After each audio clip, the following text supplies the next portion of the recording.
Vous savez ce que c'est de devoir étouffer son propre petit-fils de 12 ans pendant qu'il dort? De tenir l'oreiller sur son petit visage jusqu'à ce qu'il cesse de respirer? De sentir que cet enfant que vous avez aidé à élever, qui jouait sur vos genoux, qui vous appelait mamie avec tendresse, est devenu un assassin si dangereux que la seule façon de protéger d'autres familles était de le tuer de vos propres mains? Mon petit-fils, Lucas, a fait ça. Il a tué mademoiselle Chloé, 28 ans, enceinte de 6 mois d'une petite fille qui allait s'appeler Manon. Il les a empoisonnées toutes les deux un mardi, à 14h37 précisément, dans la salle 5B, 3e pupitre de la 2e rangée de l'école primaire Victor Hugo, devant 23 enfants et 2 employés terrifiés. Il a mélangé 3 grammes de mort au rat dissous dans le jus de raisin de la professeure et l'a regardée souffrir pendant 8 minutes et 23 secondes jusqu'à ce qu'elle meure. Si je n'avais pas agi après avoir découvert toute la vérité, Lucas aurait tué bien plus de monde. Car à 12 ans, il avait déjà une liste de 15 noms de personnes à assassiner. Et ce que j'ai dû faire en tant que grand-mère, la décision impossible que j'ai prise, a choqué le pays entier. Parce que quand une grand-mère doit choisir entre protéger un petit-fils chéri ou protéger d'autres enfants innocents d'un futur psychopathe, alors vous verrez que même le sang ne justifie pas tout. J'ai tué mon propre petit-fils. Je l'ai étouffé pendant son sommeil. Et je ne regrette rien, car le commissaire Leclerc lui-même m'a dit « Madame Geneviève, si Lucas était resté en vie, nous aurions eu au moins 50 morts dans les prochaines semaines. Vous avez sauvé la moitié du quartier. Vous savez ce que c'est de regarder dans les yeux d'un enfant que vous avez aidé à élever et de voir que c'est un monstre? De voir que derrière ce visage d'ange se cache un psychopathe qui planifie des assassinats comme si c'était un jeu d'enfant? Dans son carnet, Lucas avait même calculé combien de grammes de poison chaque personne aurait besoin, en fonction de son poids. Mademoiselle Chloé, enceinte de 6 mois, aurait eu besoin d'une double dose. Si vous avez des petits-enfants, à la maison maintenant, mettez un pouce bleu d'urgence. Cela pourrait leur sauver la vie. Parce qu'après avoir entendu mon histoire complète, vous comprendrez que même un enfant peut se transformer en un assassin froid.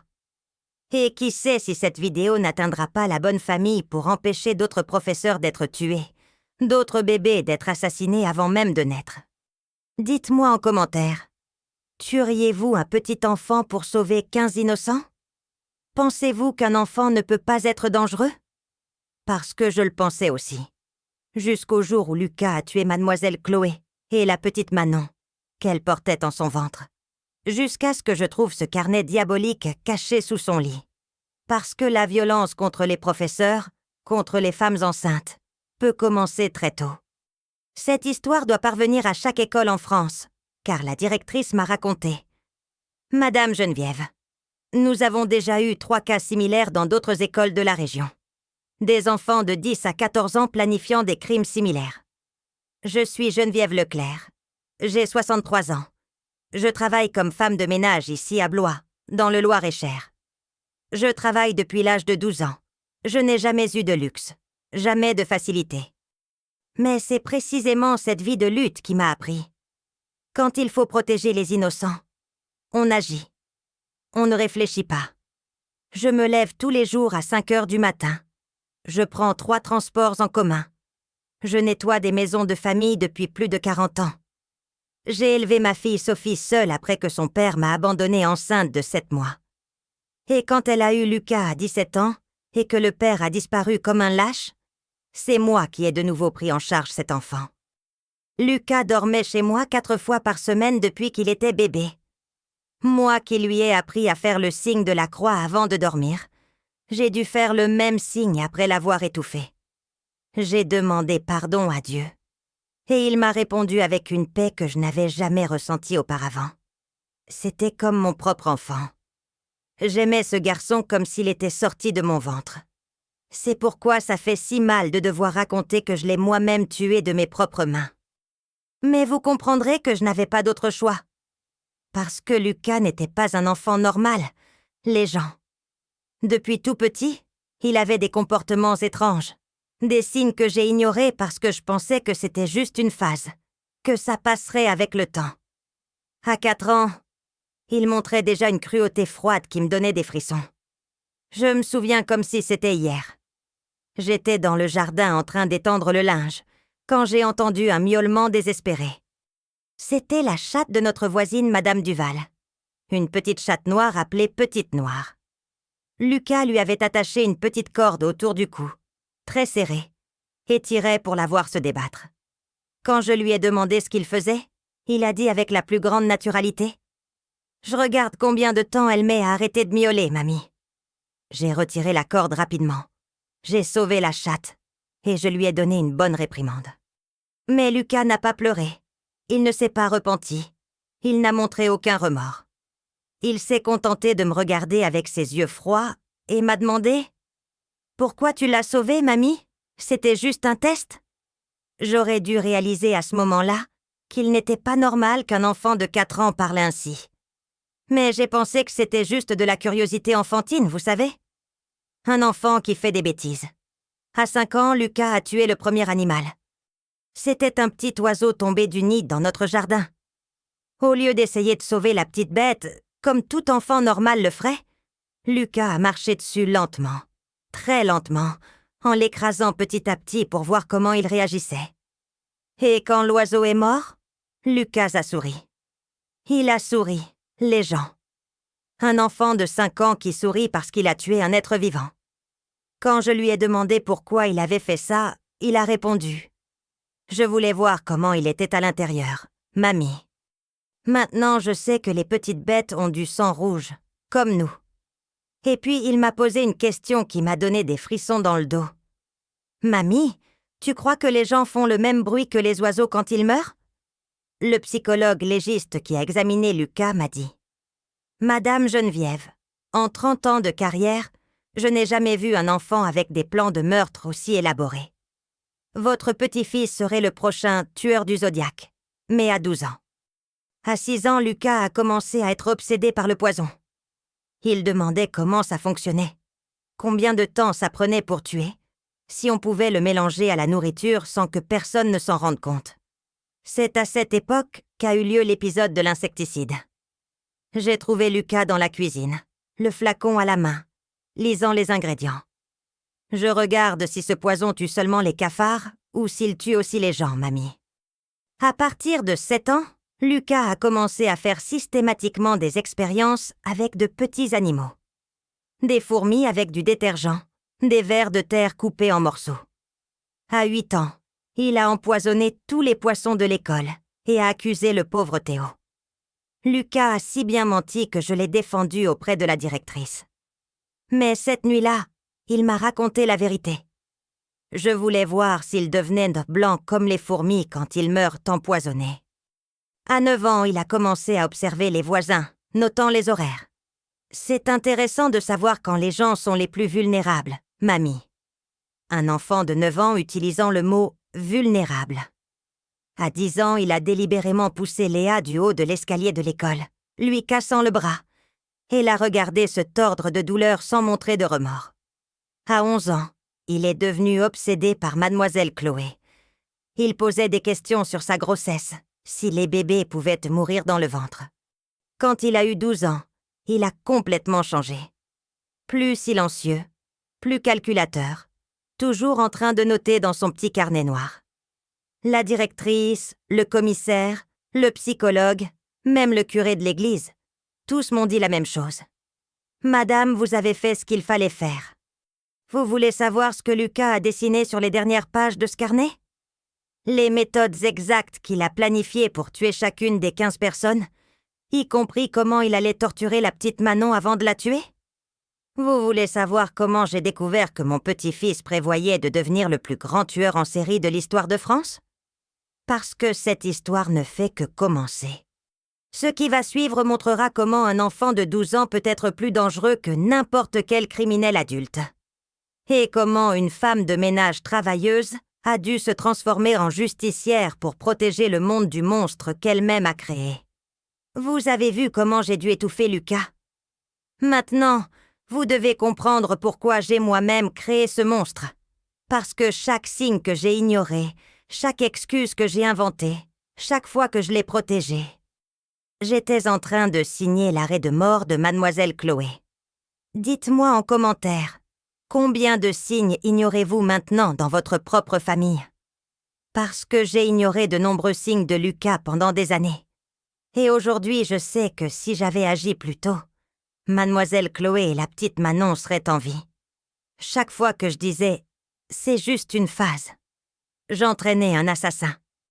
Chaque fois que je défendais Lucas à l'école, je protégeais un futur tueur en série. La mort de Mademoiselle Chloé porte aussi mes empreintes. Lucas n'était pas un enfant normal depuis tout petit, mais je trouvais toujours une excuse à ses comportements. C'est trop d'intelligence, c'est de la sensibilité. C'est juste une phase qui va passer. Comme j'étais aveuglée par l'amour de grand-mère, mon Dieu, comme je me trompais complètement sur la personne que j'élevais dans ma propre maison. Quand Lucas n'avait que 3 ans, il montrait déjà des signes qui auraient dû m'alerter. Je me souviens d'un épisode qui m'a marqué à jamais.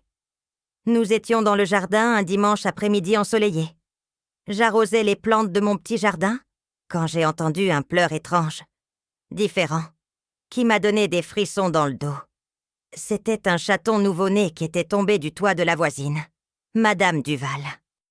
La petite bête était blessée, miaulait de douleur, essayant de se traîner sur la terre. Tout enfant normal aurait essayé d'aider la petite bête, ou du moins aurait appelé un adulte à l'aide. Mais Lucas a ramassé une petite pierre pointue par terre et a commencé à la jeter sur le chaton blessé. Très lentement, pendant exactement 3 minutes, pour observer ses réactions. Ce n'était pas un jeu. Ce n'était pas une bêtise. C'était de la cruauté pure, calculée, froide. Quand je lui ai demandé ce qu'il faisait, il a répondu avec la plus grande naturalité, sans montrer le moindre remords. Je veux voir s'il arrête de pleurer si je le blesse encore un peu. Mamie. C'est intéressant de voir comment il fait des bruits différents selon l'endroit où je le touche. J'ai rapidement retiré la pierre de sa main et lui ai expliqué qu'on ne pouvait pas faire de mal aux animaux, qu'il ressentait la douleur comme nous. Mais Lucas n'a montré aucun remords. Il m'a seulement regardé avec curiosité et a demandé « Mais pourquoi on ne peut pas, mamie? Il est déjà blessé de toute façon. Je suis juste en train de tester des choses. » Après tout ce qui s'est passé, la psychologue légiste qui a examiné Lucas m'a dit « Madame Geneviève, ces signes que vous avez rapportés sont un manuel parfait de tueur en série en devenir. » Lucas démontrait déjà des tendances psychopathiques à 3 ans. À 5 ans, il était déjà cliniquement dangereux. À 4 ans, Lucas a commencé à montrer une curiosité morbide pour la mort qui me donnait complètement des frissons. Chaque fois qu'il voyait un animal mort dans la rue, un oiseau écrasé, un chat mort, un rat empoisonné, n'importe quoi, il s'arrêtait et l'observait pendant jusqu'à 10 minutes d'affilée. Non pas avec tristesse, comme ce serait normal chez un enfant, mais avec une fascination authentique, avec un intérêt scientifique perturbant. Il s'approchait sans dégoût, le piquait avec un bâtonnet, tournait le corps de l'animal pour voir tous les angles, examinait chaque détail. « Mamie, pourquoi ils deviennent durs quand ils meurent ?» m'a-t-il demandé une fois, après avoir trouvé un rat mort dans le jardin. « Et pourquoi leurs yeux restent ouverts comme ça, sans cligner? Ils peuvent encore voir quelque chose, ou tout devient noir ?» J'essayais d'expliquer simplement et de manière adaptée à son âge que c'était ainsi que fonctionnait la mort, que c'était naturel. Mais ces questions étaient de plus en plus spécifiques, plus techniques, plus perturbantes. Combien de temps exact ça prend pour devenir dur, mamie? Et si on le chauffe au feu, il redevient mou? Et si on le coupe, est-ce que ça saigne encore? Toute mère ou grand-mère normale serait extrêmement inquiète de telles questions venant d'un si petit enfant. Mais je continuais de penser que c'était une curiosité scientifique naturelle, que Lucas deviendrait médecin ou vétérinaire en grandissant. Quelle idiote j'ai été! Comme j'étais complètement aveugle aux signes flagrants qui se manifestaient devant moi tous les jours. À 5 ans, Lucas a délibérément tué le premier animal de sa vie. C'était un petit oiseau blessé qui était tombé du nid dans notre jardin, après une forte tempête. J'ai vu par la fenêtre de la cuisine pendant que je faisais la vaisselle du déjeuner. Lucas s'est approché de l'oiseau blessé, l'a observé pendant quelques secondes avec cette expression froide que je commençais à reconnaître, et a ensuite marché dessus. Mais ce n'était pas un pas rapide, d'enfant effrayé ou accidentel. C'était lent, calculé, en appuyant petit à petit pendant 45 secondes complètes pour voir et sentir exactement les réactions de l'animal mourant sous son pied. Quand je suis sortie en courant de la cuisine et que j'ai demandé désespérément pourquoi il avait fait ça, Lucas m'a regardé avec ses yeux froids, sans montrer aucune émotion, et a dit « Je voulais voir ce qu'il y avait à l'intérieur, mamie. Maintenant, je sais que tout est rouge et mouillé à l'intérieur, comme les rats. » Et puis, il m'a posé une question qui m'a glacé le sang dans les veines. « Mamie, les gens sont aussi rouges à l'intérieur que les oiseaux? Et ils font le même bruit quand ils sont en train de mourir ?» J'aurais dû emmener Lucas chez un psychologue à ce moment précis. J'aurais dû courir à l'hôpital, à la police, n'importe où qui aurait pu m'aider à comprendre ce qui se passait avec mon petit-fils. Mais je ne l'ai pas fait. J'ai pensé que c'était juste de la curiosité morbide d'enfant, que ça passerait avec le temps et des conversations éducatives. Quelle terrible erreur, quelle cécité totale de ma part. À 6 ans, l'obsession de Lucas pour le poison a commencé pour de bon, de manière systématique et effrayante. Il posait constamment des questions sur la façon dont le poison agissait dans le corps. Combien de temps exact il fallait pour tuer une personne? Si on pouvait le mélanger à la nourriture, sans que personne ne remarque le goût ou l'odeur. Au début, j'ai pensé que c'était parce qu'il avait vu un film de détective, ou un dessin animé, où quelqu'un utilisait du poison pour résoudre des problèmes.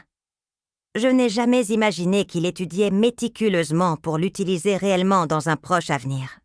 C'est à cette époque qu'a eu lieu l'épisode de l'insecticide qui aurait dû m'alerter définitivement sur la dangerosité croissante de Lucas. J'avais acheté un nouveau spray puissant pour tuer les cafards dans la cuisine, et je l'avais rangé dans le placard haut du garde-manger, où Lucas ne pouvait théoriquement pas l'atteindre. Ou du moins, c'est ce que je pensais naïvement. Le lendemain, très tôt le matin, j'ai trouvé Lucas dans la cuisine, debout sur une chaise qu'il avait lui-même traînée, le flacon lourd à la main, lisant attentivement et méthodiquement tous les ingrédients chimiques sur l'emballage. « Qu'est-ce que tu fais là-haut, Lucas ?» ai-je demandé, essayant de contrôler ma peur. Et il a répondu avec le plus grand calme du monde. « Je lis pour savoir si ce poison tue seulement les cafards ou s'il tue aussi les gens, mamie. Ici, il est dit que c'est toxique pour les humains, mais ça n'explique pas quelle quantité exacte il faut et combien de temps ça prend pour faire effet. » J'ai immédiatement pris le flacon de sa main et lui ai expliqué une fois de plus que le poison était très dangereux, qu'on ne devait jamais y toucher sans permission. Mais Lucas a insisté avec cette persistance qui lui était propre. « Mais si une personne adulte boit ça en entier, elle meurt comme les cafards, mamie? Et combien de temps elle souffre avant de mourir? On peut la voir mourir ?» Quand j'ai répondu que oui, que ce serait très dangereux et douloureux, il a souri. Ce sourire froid, sans chaleur humaine, que j'allais apprendre à craindre profondément les années suivantes. Intéressant, fut tout ce qu'il dit, comme s'il notait des informations importantes dans sa tête. Un enfant de 6 ans trouvant intéressant de connaître les détails sur la façon dont le poison tue les gens. À partir de 7 ans, Lucas a commencé à faire des expériences systématiques et organisées avec de petits animaux qu'il trouvait dans le jardin et le voisinage. D'abord, ce furent les fourmis, qu'il capturait vivantes dans de petits pots en verre. Il montait de véritables laboratoires improvisés dans le jardin, utilisant différents produits chimiques qu'il parvenait à trouver chez moi. Du détergent, de l'alcool, de l'eau de javel, de l'acétone, tout ce qui pouvait causer des dommages et des réactions intéressantes.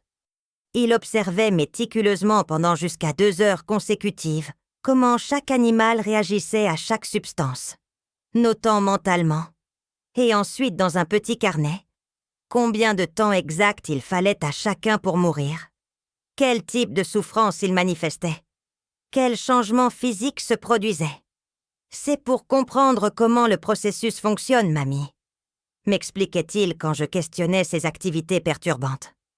Chaque animal réagit différemment à chaque produit. Les fourmis deviennent complètement blanches avec le détergent en exactement 2 minutes et 15 secondes, mais avec l'alcool, elles deviennent un peu transparentes en 4 minutes et 30 secondes. Avec l'eau de javel, elles jaunissent et mettent 6 minutes à arrêter de bouger.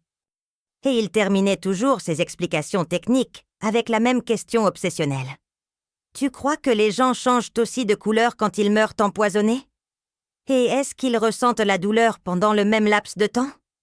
Après les fourmis, ce furent les vers de terre qu'ils trouvaient dans la terre humide après la pluie. Lucas les coupait en petits morceaux méthodiquement avec les ciseaux rouges de l'école, utilisant toujours exactement 12 coupes, comptant combien de temps chaque morceau continuait de bouger après avoir été séparé du corps principal. Il continue de vivre même après avoir été coupé, mamie. Le morceau de la tête bouge plus longtemps que le morceau de la queue. Est-ce que les gens font ça aussi si on les coupe en morceaux? J'essayais d'expliquer patiemment qu'il ne fallait pas faire de mal aux petites bêtes, qu'elles ressentaient la douleur et la peur comme nous. Mais Lucas répondait toujours la même chose, avec cette logique froide et perturbante. Mais ils sont petits, mamie. Leur douleur doit être toute petite aussi, presque imperceptible. Et en plus, c'est juste pour apprendre comment les choses fonctionnent. C'est de l'étude scientifique. Comme si torturer des animaux était une matière scolaire complètement normale et acceptable. À 8 ans, il y a eu l'épisode des poissons à l'école qui m'a montré définitivement à quel point Lucas était capable de mentir avec une froideur et une conviction absolument effrayantes. Pendant la récréation de l'après-midi, quand personne ne faisait attention, il a versé exactement 3 millilitres d'eau de javel pure qu'il avait apportée de la maison dans un petit flacon, directement dans l'aquarium de la salle de classe où vivaient 6 poissons rouges que les enfants soignaient collectivement avec tant d'affection. Lucas est resté là, immobile pendant 7 minutes complètes, observant méthodiquement chaque poisson mourir, notant mentalement les réactions de chacun, avant de sortir de la pièce comme si rien ne s'était passé. Quand Madame Dupuis, la professeure, a découvert tous les poissons morts flottant dans l'eau trouble quelques heures plus tard. Pendant le cours de sciences, Lucas a immédiatement pointé du doigt un camarade de classe complètement innocent, Théo, qui était assis près de l'aquarium. Lucas a menti d'une manière si convaincante, a pleuré des larmes si réelles qu'elles semblaient sincères, a montré tant d'indignation et de tristesse face à la mort des poissons, que même moi j'ai complètement cru à sa version mensongère. Quand Madame Moreau, la directrice, m'a appelé pour une conversation sérieuse à ce sujet le lendemain, j'ai défendu Lucas de toutes mes forces, avec toute la conviction d'une grand-mère protectrice. Mon Lucas ne ferait jamais une chose aussi cruelle. Vous accusez un enfant innocent et sensible.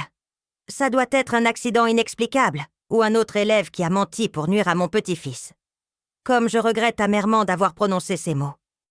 Le pauvre Théo, un enfant doux et timide, a eu une terrible réprimande de la directrice, a été suspendu de l'école pendant 2 jours entiers et a même dû présenter des excuses publiques à toute la classe et à la professeure pour quelque chose qu'il n'avait jamais fait.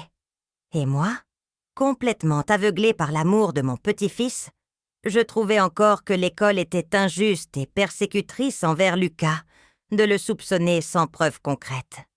Mais cette même nuit-là, quand nous sommes rentrés à la maison après toute la confusion et la discussion à l'école, Lucas m'a raconté la vérité absolue avec le plus grand naturel et la plus grande froideur du monde. C'est moi qui ai tué tous les poissons, mamie. Je voulais tester s'ils devenaient exactement de la même couleur que les fourmis quand ils meurent empoisonnés par des produits chimiques. Et ils l'ont fait. Ils sont tous devenus tout blancs. C'était très intéressant à observer. Chacun a mis un temps différent pour arrêter de nager. Et puis il m'a posé une question qui m'a glacée complètement jusqu'aux os.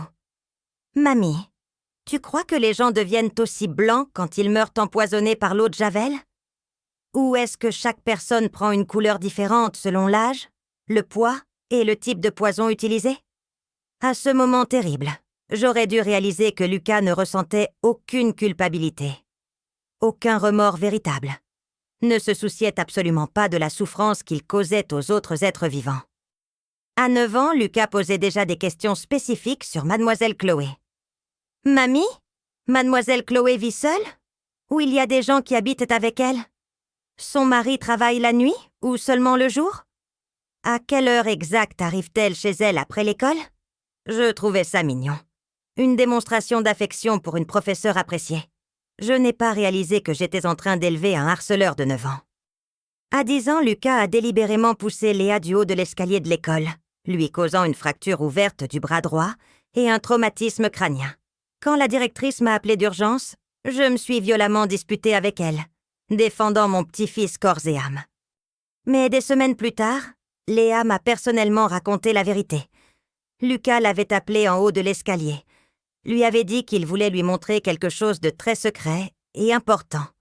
Et quand elle s'était approchée en toute confiance, il l'avait poussée avec une force calculée, utilisant ses 2 mains. Ensuite, il était resté là-haut, la regardant se tordre de douleur en bas pendant presque 1 minute entière, sans montrer de préoccupation ni d'impulsion pour l'aider. À 11 ans, l'obsession pour Mademoiselle Chloé s'est dangereusement intensifiée. À quelle heure sort-elle de chez elle le matin, mamie? Elle apporte de la nourriture de la maison ou elle achète à la cantine de l'école? Quel chemin prend-elle pour rentrer chez elle? Quand il a su pour la grossesse, « Mamie, si quelque chose de grave arrive à la mère, le bébé dans le ventre meurt en même temps? Et si le bébé meurt en premier à l'intérieur, la mère peut le sentir? On peut savoir quand le bébé est en train de mourir? » Mademoiselle Chloé elle-même m'a dit, inquiète, lors de la réunion de parents. Madame Geneviève. Lucas pose des questions très étranges et invasives sur ma grossesse. Je suis vraiment mal à l'aise avec certaines choses qu'il demande. J'ai répondu défensivement. Madame, il est juste curieux à propos des bébés. C'est l'innocence d'un enfant. J'étais littéralement en train de signer son arrêt de mort. Et quand Lucas a eu 12 ans en mars de cette année, il a changé complètement et définitivement. Plus silencieux, plus observateur, plus calculateur dans chaque mouvement.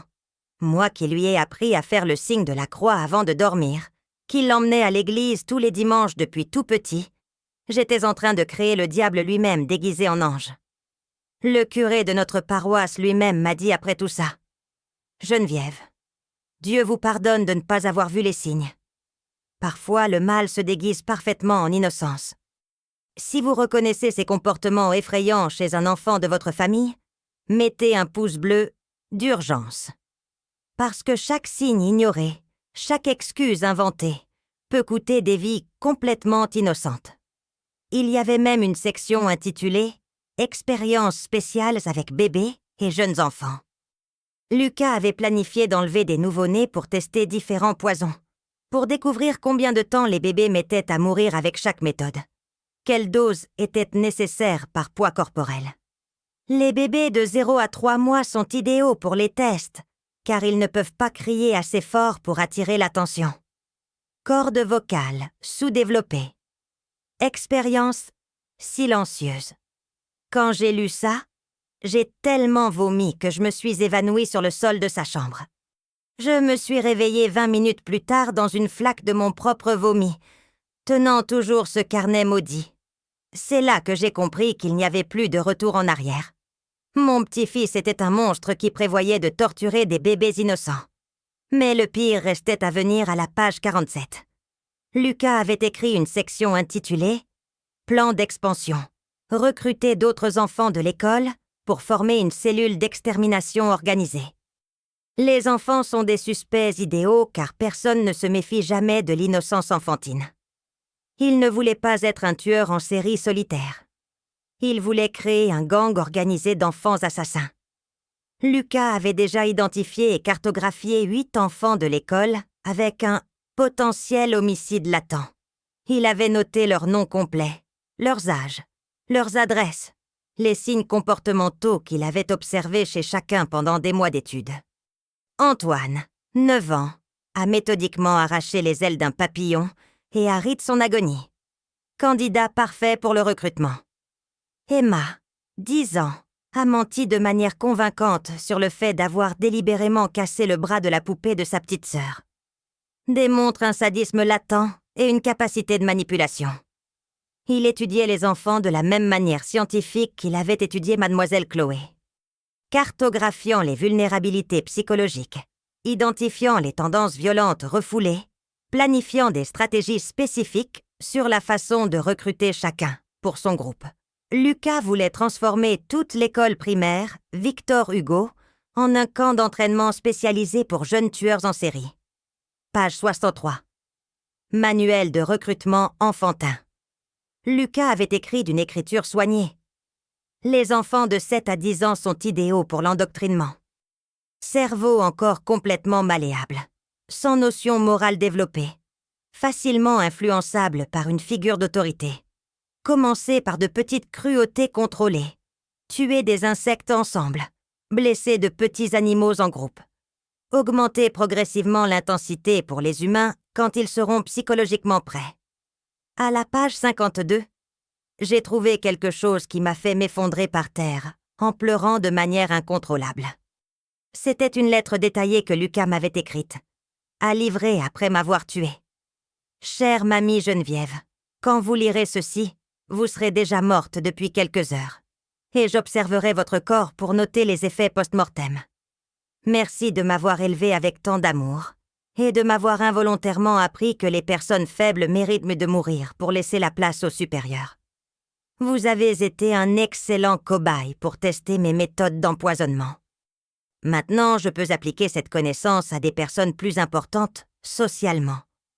Ne vous sentez pas coupable de ce qui s'est passé.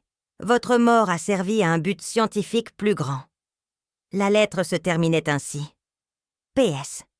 Mamie, vos 7 dernières minutes seront très instructives. Je vous expliquerai chaque symptôme que vous ressentirez pendant que le mort aura détruit votre système nerveux. Il est important que vous sachiez exactement comment vous contribuez au progrès de la science de l'assassinat. Merci pour votre collaboration involontaire. Avec une affection scientifique, votre petit-fils assassin Lucas. » Lucas allait me tuer et laisser en plus une lettre détaillée se moquant sadiquement de ma mort. Il allait me remercier d'avoir été un excellent cobaye et allait même me torturer psychologiquement en m'expliquant chaque symptôme. Pour lui, je n'étais plus une grand-mère aimante qui avait sacrifié toute sa vie pour l'élever. J'étais juste une autre expérience sur sa liste macabre. Les pages 55 à 62 contenaient le calendrier détaillé des exécutions. Lucas avait prévu de tuer une personne spécifique par mois pendant les 2 prochaines années. Toujours le 21 du mois, toujours à 14h37, toujours avec des méthodes différentes pour améliorer les techniques et éviter les schémas évidents qui faciliteraient l'enquête policière. Il voulait créer une signature reconnaissable, un schéma que la police identifierait, mais sans jamais pouvoir le résoudre ou le prévoir. 21 mai, 14h37. Léa, noyade simulée. 21 juin, 14h37. Théo, empoisonnement au mort au rat.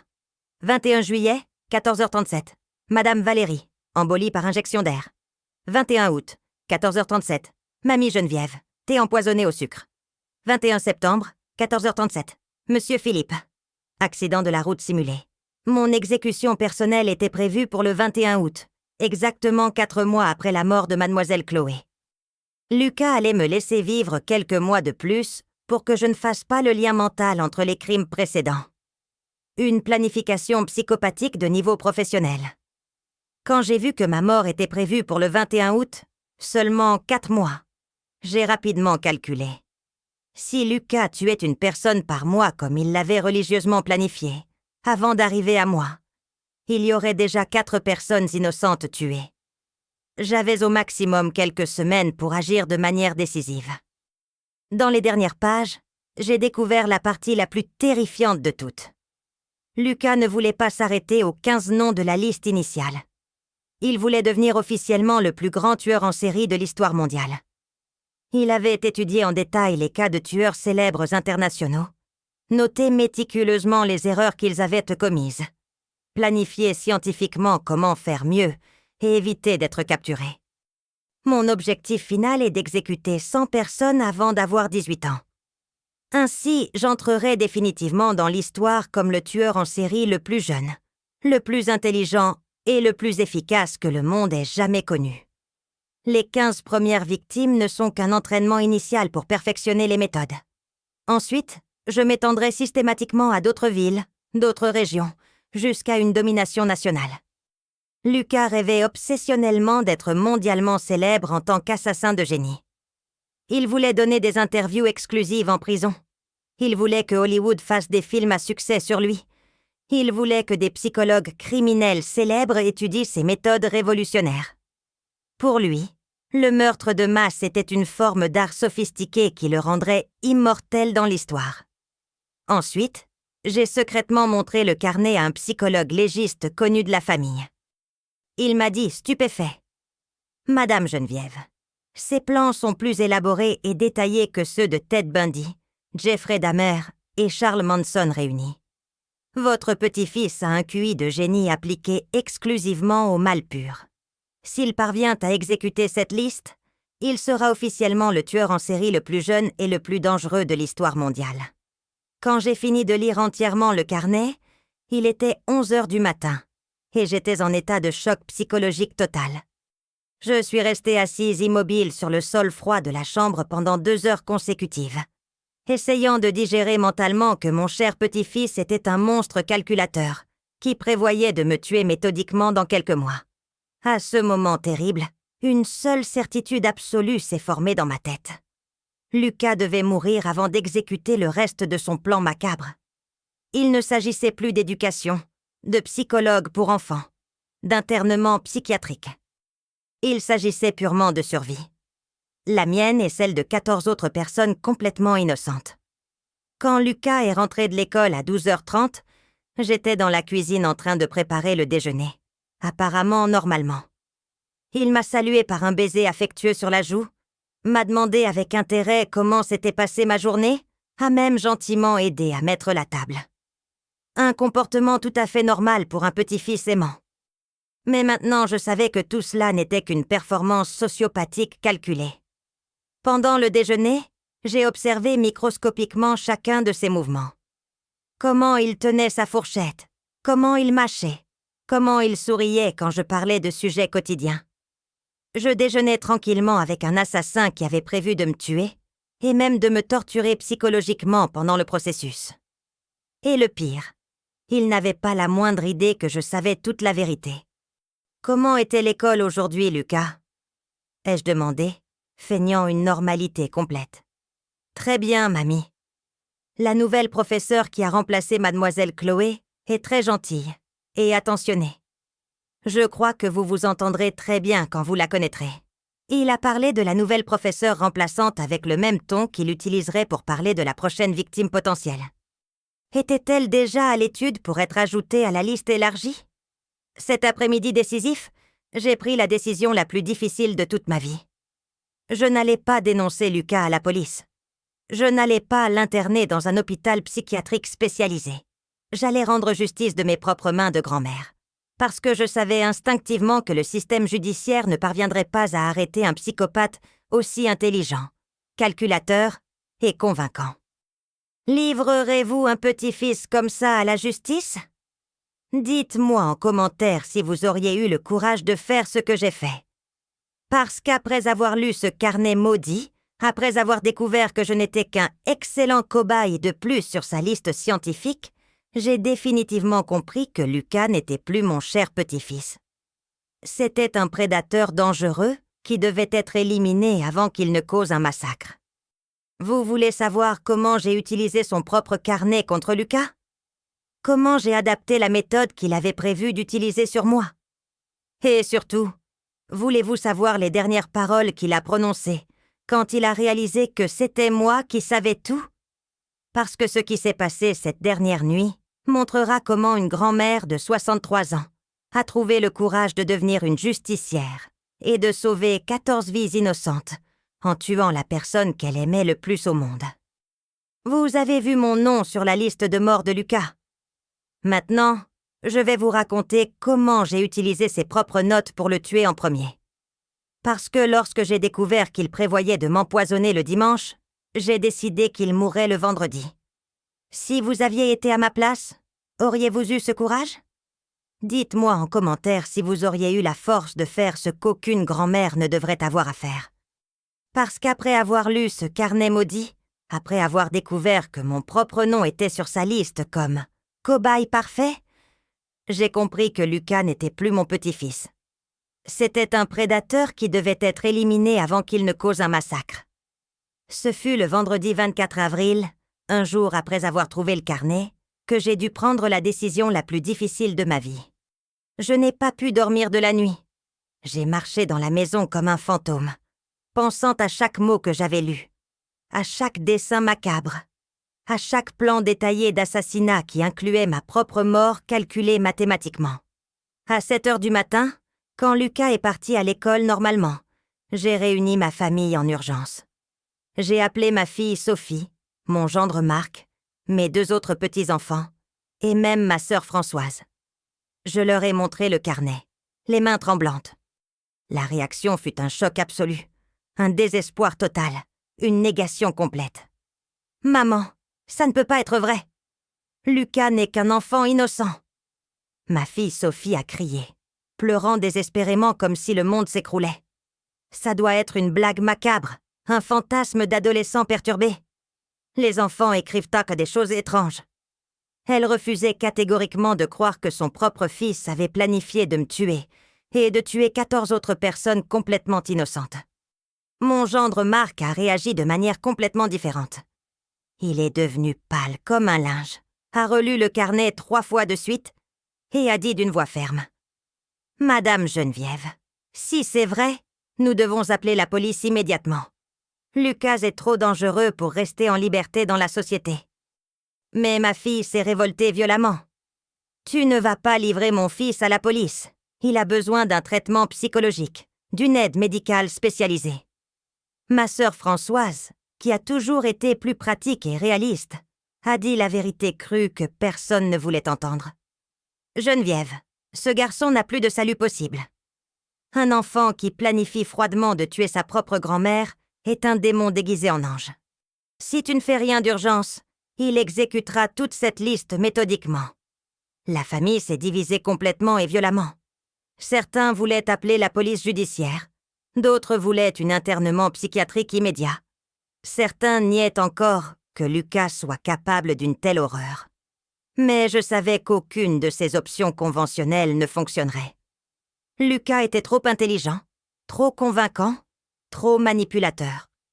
Il allait tromper des médecins expérimentés, des policiers vétérans, des juges, des procureurs. Et pendant ce temps, des personnes innocentes allaient mourir une par une selon son calendrier. J'ai passé tout le week-end à observer Lucas comme un détective expérimenté. Chaque mouvement, chaque mot prononcé, chaque expression faciale, chaque geste. Et j'ai définitivement confirmé ce que je savais déjà. C'était un sociopathe parfait. Pendant le déjeuner du samedi, j'ai délibérément demandé « Lucas, est-ce que mademoiselle Chloé te manque ?» Il a répondu de cette voix douce et innocente. « Elle me manque beaucoup, mamie. Elle était vraiment spéciale. Mais la vie continue, n'est-ce pas ?» Il n'a montré aucune émotion réelle ou sincère. Il a parlé de la professeure qu'il avait lui-même brutalement assassinée comme s'il s'agissait d'une connaissance lointaine qui avait déménagé. 0 remords. 0 culpabilité. 0 humanité. 0 lien émotionnel. Le dimanche, pendant le traditionnel déjeuner en famille, j'ai observé méticuleusement Lucas interagir avec tous les proches. Jouant affectueusement avec les plus jeunes cousins, conversant poliment avec les adultes, aidant gentiment sa tante à servir la nourriture. Une performance absolument parfaite de petit-fils modèle. Mais je savais que derrière ce masque angélique se cachait un monstre froid, calculant froidement comment tuer chaque personne assise à table. C'est ce dimanche que Lucas a commis l'erreur fatale qui a définitivement scellé son destin. Après le déjeuner, quand tout le monde était tranquillement dans le salon à regarder la télévision, il m'a appelé dans la cuisine avec cette petite manière affectueuse. « Mamie, est-ce que je peux te parler en privé de quelque chose d'important ?» J'ai pensé qu'il allait tout avouer, demander désespérément de l'aide, montrer un repentir sincère. Mais ce qu'il a dit m'a glacée jusqu'aux os. « Mamie, je sais que tu as fouillé ma chambre et lu tout mon carnet. Tu n'aurais pas dû faire ça sans permission. » Mon sang a gelé instantanément. Comment diable le savait-il? J'ai laissé des cheveux spécifiques sur des pages stratégiques pour découvrir si quelqu'un avait touché. Tu as déplacé exactement 3 cheveux de leur position originale. Lucas me testait psychologiquement depuis des jours entiers. Il avait des pièges élaborés dans le carnet pour découvrir si quelqu'un en avait lu le contenu. Maintenant que tu sais tout, nous devons parler sérieusement de quelques changements nécessaires dans le calendrier original. Il a dit cela avec la naturalité effrayante de quelqu'un qui discute de la liste de courses.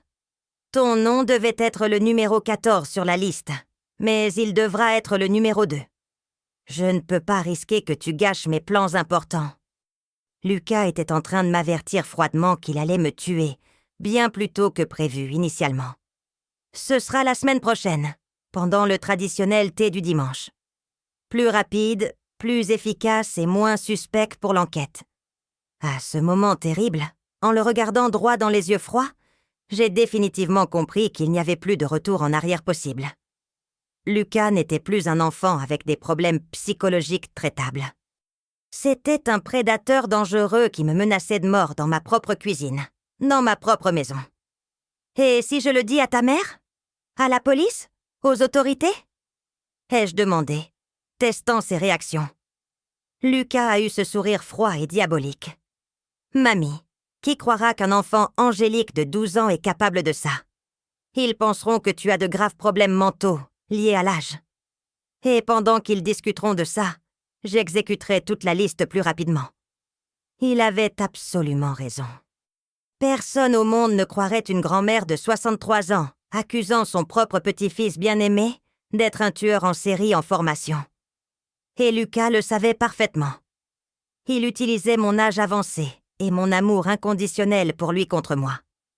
De plus, mamie, si tu essaies de me livrer aux autorités, je raconterai que c'est toi qui as tué mademoiselle Chloé par jalousie. Je dirai que je l'ai découvert par hasard et que tu m'as menacé de mort pour que je me taise. Lucas me faisait chanter cruellement avec le crime horrible qu'il avait lui-même commis. Le jeudi soir, j'ai confronté Lucas directement pour la dernière fois. Je sais tout. J'ai lu ton carnet, j'ai vu mon nom sur la liste des exécutions. Il a souri froidement. Alors tu mourras plus tôt, mamie. Je ne peux pas te laisser gâcher mes plans géniaux. C'est là que j'ai compris qu'il n'y avait plus de retour en arrière. Cette nuit-là, un dimanche, quand tout le monde est parti et que la maison est devenue silencieuse comme un tombeau, j'ai pris la décision qui a changé mon âme pour toujours. Je n'allais pas attendre que Lucas me tue la semaine prochaine, comme il l'avait menacé. Je n'allais pas le laisser exécuter les 13 autres noms innocents de sa liste macabre. J'allais faire ce qui devait être fait pour protéger des personnes complètement innocentes. Personne ne devait savoir ce que j'allais faire. Ni ma fille, ni la police, ni Dieu.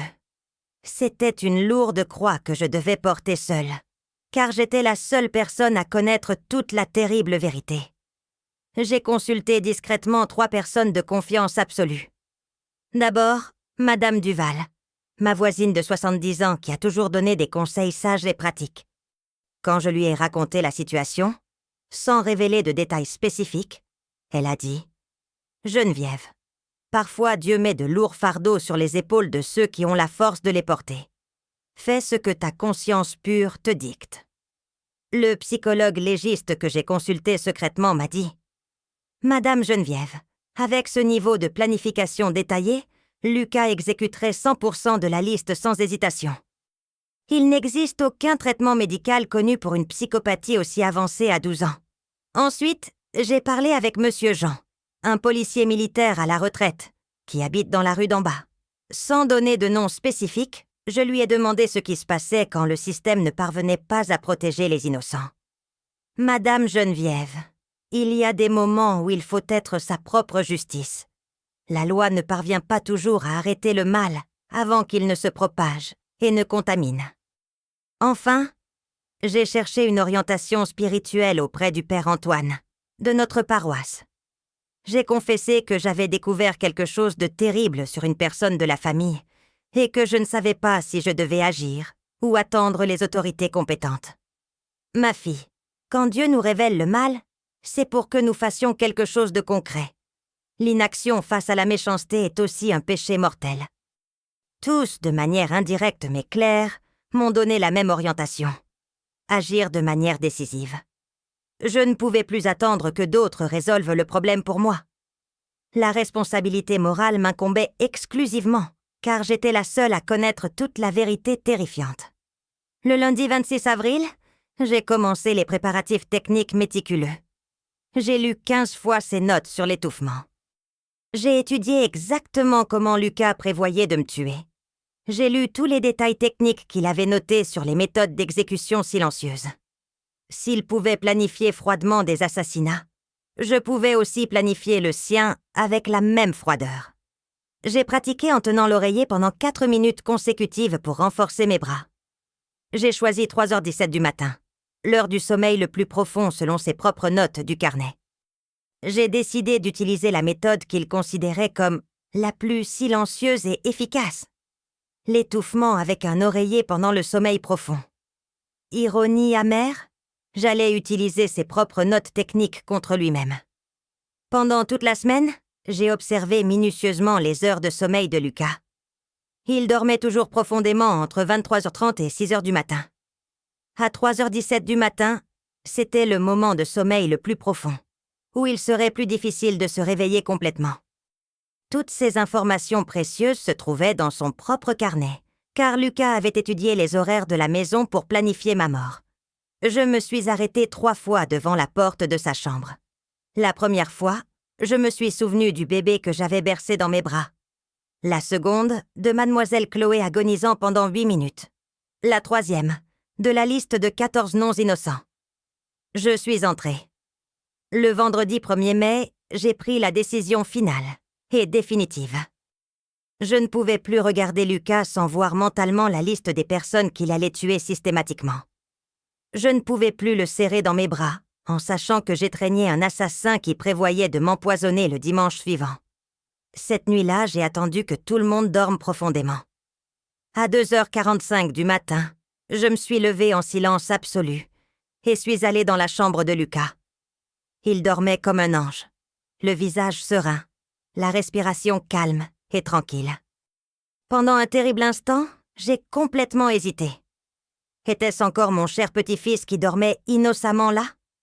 À 3h15, je me suis arrêtée à la porte et j'ai murmuré. « Lucas, si tu m'entends, donne-moi un signe qu'il y a encore de la bonté en toi. » Il a bougé dans son sommeil et a murmuré clairement. « Mamie, liste, finir. » J'ai compris que même en dormant, il pensait obsessionnellement à tuer. Mais alors je me suis souvenue de mademoiselle Chloé agonisant pendant 8 minutes et 23 secondes. Je me suis souvenue du bébé Manon mourant avec elle. Je me suis souvenue des 13 noms restants sur la liste. Je me suis souvenue de ma propre mort, planifiée en détail pour le dimanche. Désirez-vous savoir ce que Lucas a dessiné sur les dernières pages de ce carnet noir? Les méthodes exactes et détaillées qu'il avait prévu d'utiliser pour tuer chacune des 15 personnes sur sa liste, y compris comment il allait spécifiquement torturer la petite Manon avant de la tuer? Et surtout, voulez-vous savoir exactement combien de jours il a passé à étudier minutieusement la routine de mademoiselle Chloé avant d'exécuter son plan diabolique? Parce que cette histoire continue de montrer comment une grand-mère complètement aveuglée par l'amour peut créer un monstre assassin sans s'en rendre compte. Et comment les signes sont toujours là, criant désespérément pour ceux qui veulent vraiment voir la vérité. Vous avez vu comment j'ai créé ce monstre. Maintenant, je vais vous montrer comment lui-même m'a appris qu'il devait mourir. Parce que chaque préparatif que Lucas a fait pour tuer mademoiselle Chloé était aussi une preuve que je devrais l'étouffer plus tard. Chaque pas calculé de sa part me prouvait qu'il n'y avait pas de salut possible. Si vous reconnaissez ces préparatifs chez un enfant maintenant, mettez un pouce bleu très urgemment. Parce que ce que je vais révéler pourrait littéralement sauver des vies dans votre propre maison. Lucas n'a pas tué par impulsion. Ce n'était pas un moment de colère ou de perte de contrôle. Il a planifié chaque détail pendant des mois entiers. Et j'étais là, voyant tout se dérouler quotidiennement, sans comprendre que j'assistais aux préparatifs méticuleux d'un double homicide brutal. Entre 11 et 12 ans, Lucas s'est complètement transformé sous mes yeux fatigués. L'enfant étrange qui posait des questions perturbantes est devenu un adolescent calculateur qui étudiait les gens comme s'ils étaient des rats de laboratoire dans des expériences scientifiques macabres. Et mademoiselle Chloé, la pauvre âme, est devenue sa principale cobaye sans jamais savoir qu'elle était observée, cartographiée, étudiée minutieusement pour mourir de la manière la plus cruelle possible. En janvier de cette année, 2 mois exactement avant ses 12 ans, Lucas a commencé à poser des questions très spécifiques et invasives sur la routine complète de mademoiselle Chloé. « Mamie, à quelle heure exacte mademoiselle Chloé arrive-t-elle à l'école le matin ? Elle vient en bus, avec sa propre voiture, ou quelqu'un la dépose. Quel est le numéro de la maison où elle habite ? Son mari part tôt travailler ou reste à la maison pendant la journée ? Des questions que je trouvais complètement normales. Une démonstration naturelle d'affection et d'intérêt sincère pour une professeure appréciée et dévouée. Mais ce n'étaient pas des questions innocentes d'enfants curieux. Lucas cartographiait systématiquement chaque détail de sa vie personnelle et privée, comme un détective professionnel enquêtant sur une affaire criminelle. Il a découvert qu'elle vivait rue des Roses, numéro 47. Une maison jaune avec un portail blanc, à seulement 6 pâtés de maison de l'école.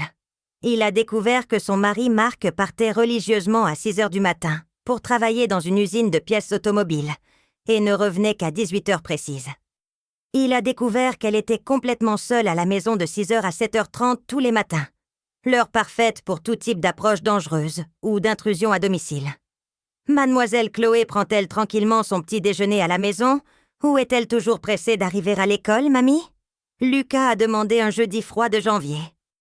Elle emporte une petite collation de la maison dans un sac ou elle achète toujours à la cantine de l'école ? Quel genre de nourriture aime-t-elle le plus manger pendant la journée ? Boit-elle beaucoup de liquide ? Préfère-t-elle le jus ou le soda ? Je répondais à tout en trouvant cela absolument mignon. Quel petit-fils observateur et affectueux j'avais élevé. Je n'avais aucune idée qu'il étudiait en détail ses habitudes alimentaires pour choisir la méthode d'empoisonnement la plus efficace. Le 5 mars, j'ai failli surprendre Lucas en train de tester du mort au rat dans mon propre café du matin. Quand j'ai demandé pourquoi il y avait une étrange poudre blanche flottant dans la tasse, il a dit naturellement « C'était du sucre cristallisé, mamie. Je voulais te sucrer spécialement. » J'ai pris une gorgée et j'ai senti un goût amer et métallique très étrange. J'aurais dû courir à l'hôpital à ce moment-là. Lucas testait si je découvrirais le poison dans le liquide. En février, quand nous avons finalement appris par l'école que mademoiselle Chloé était enceinte de 3 mois d'une petite fille, Lucas est devenu complètement obsédé par la nouvelle situation. Mais ce n'était pas une joie sincère pour un bébé arrivant au monde. C'était une fascination morbide et perturbante d'avoir 2 victimes potentielles en une seule personne.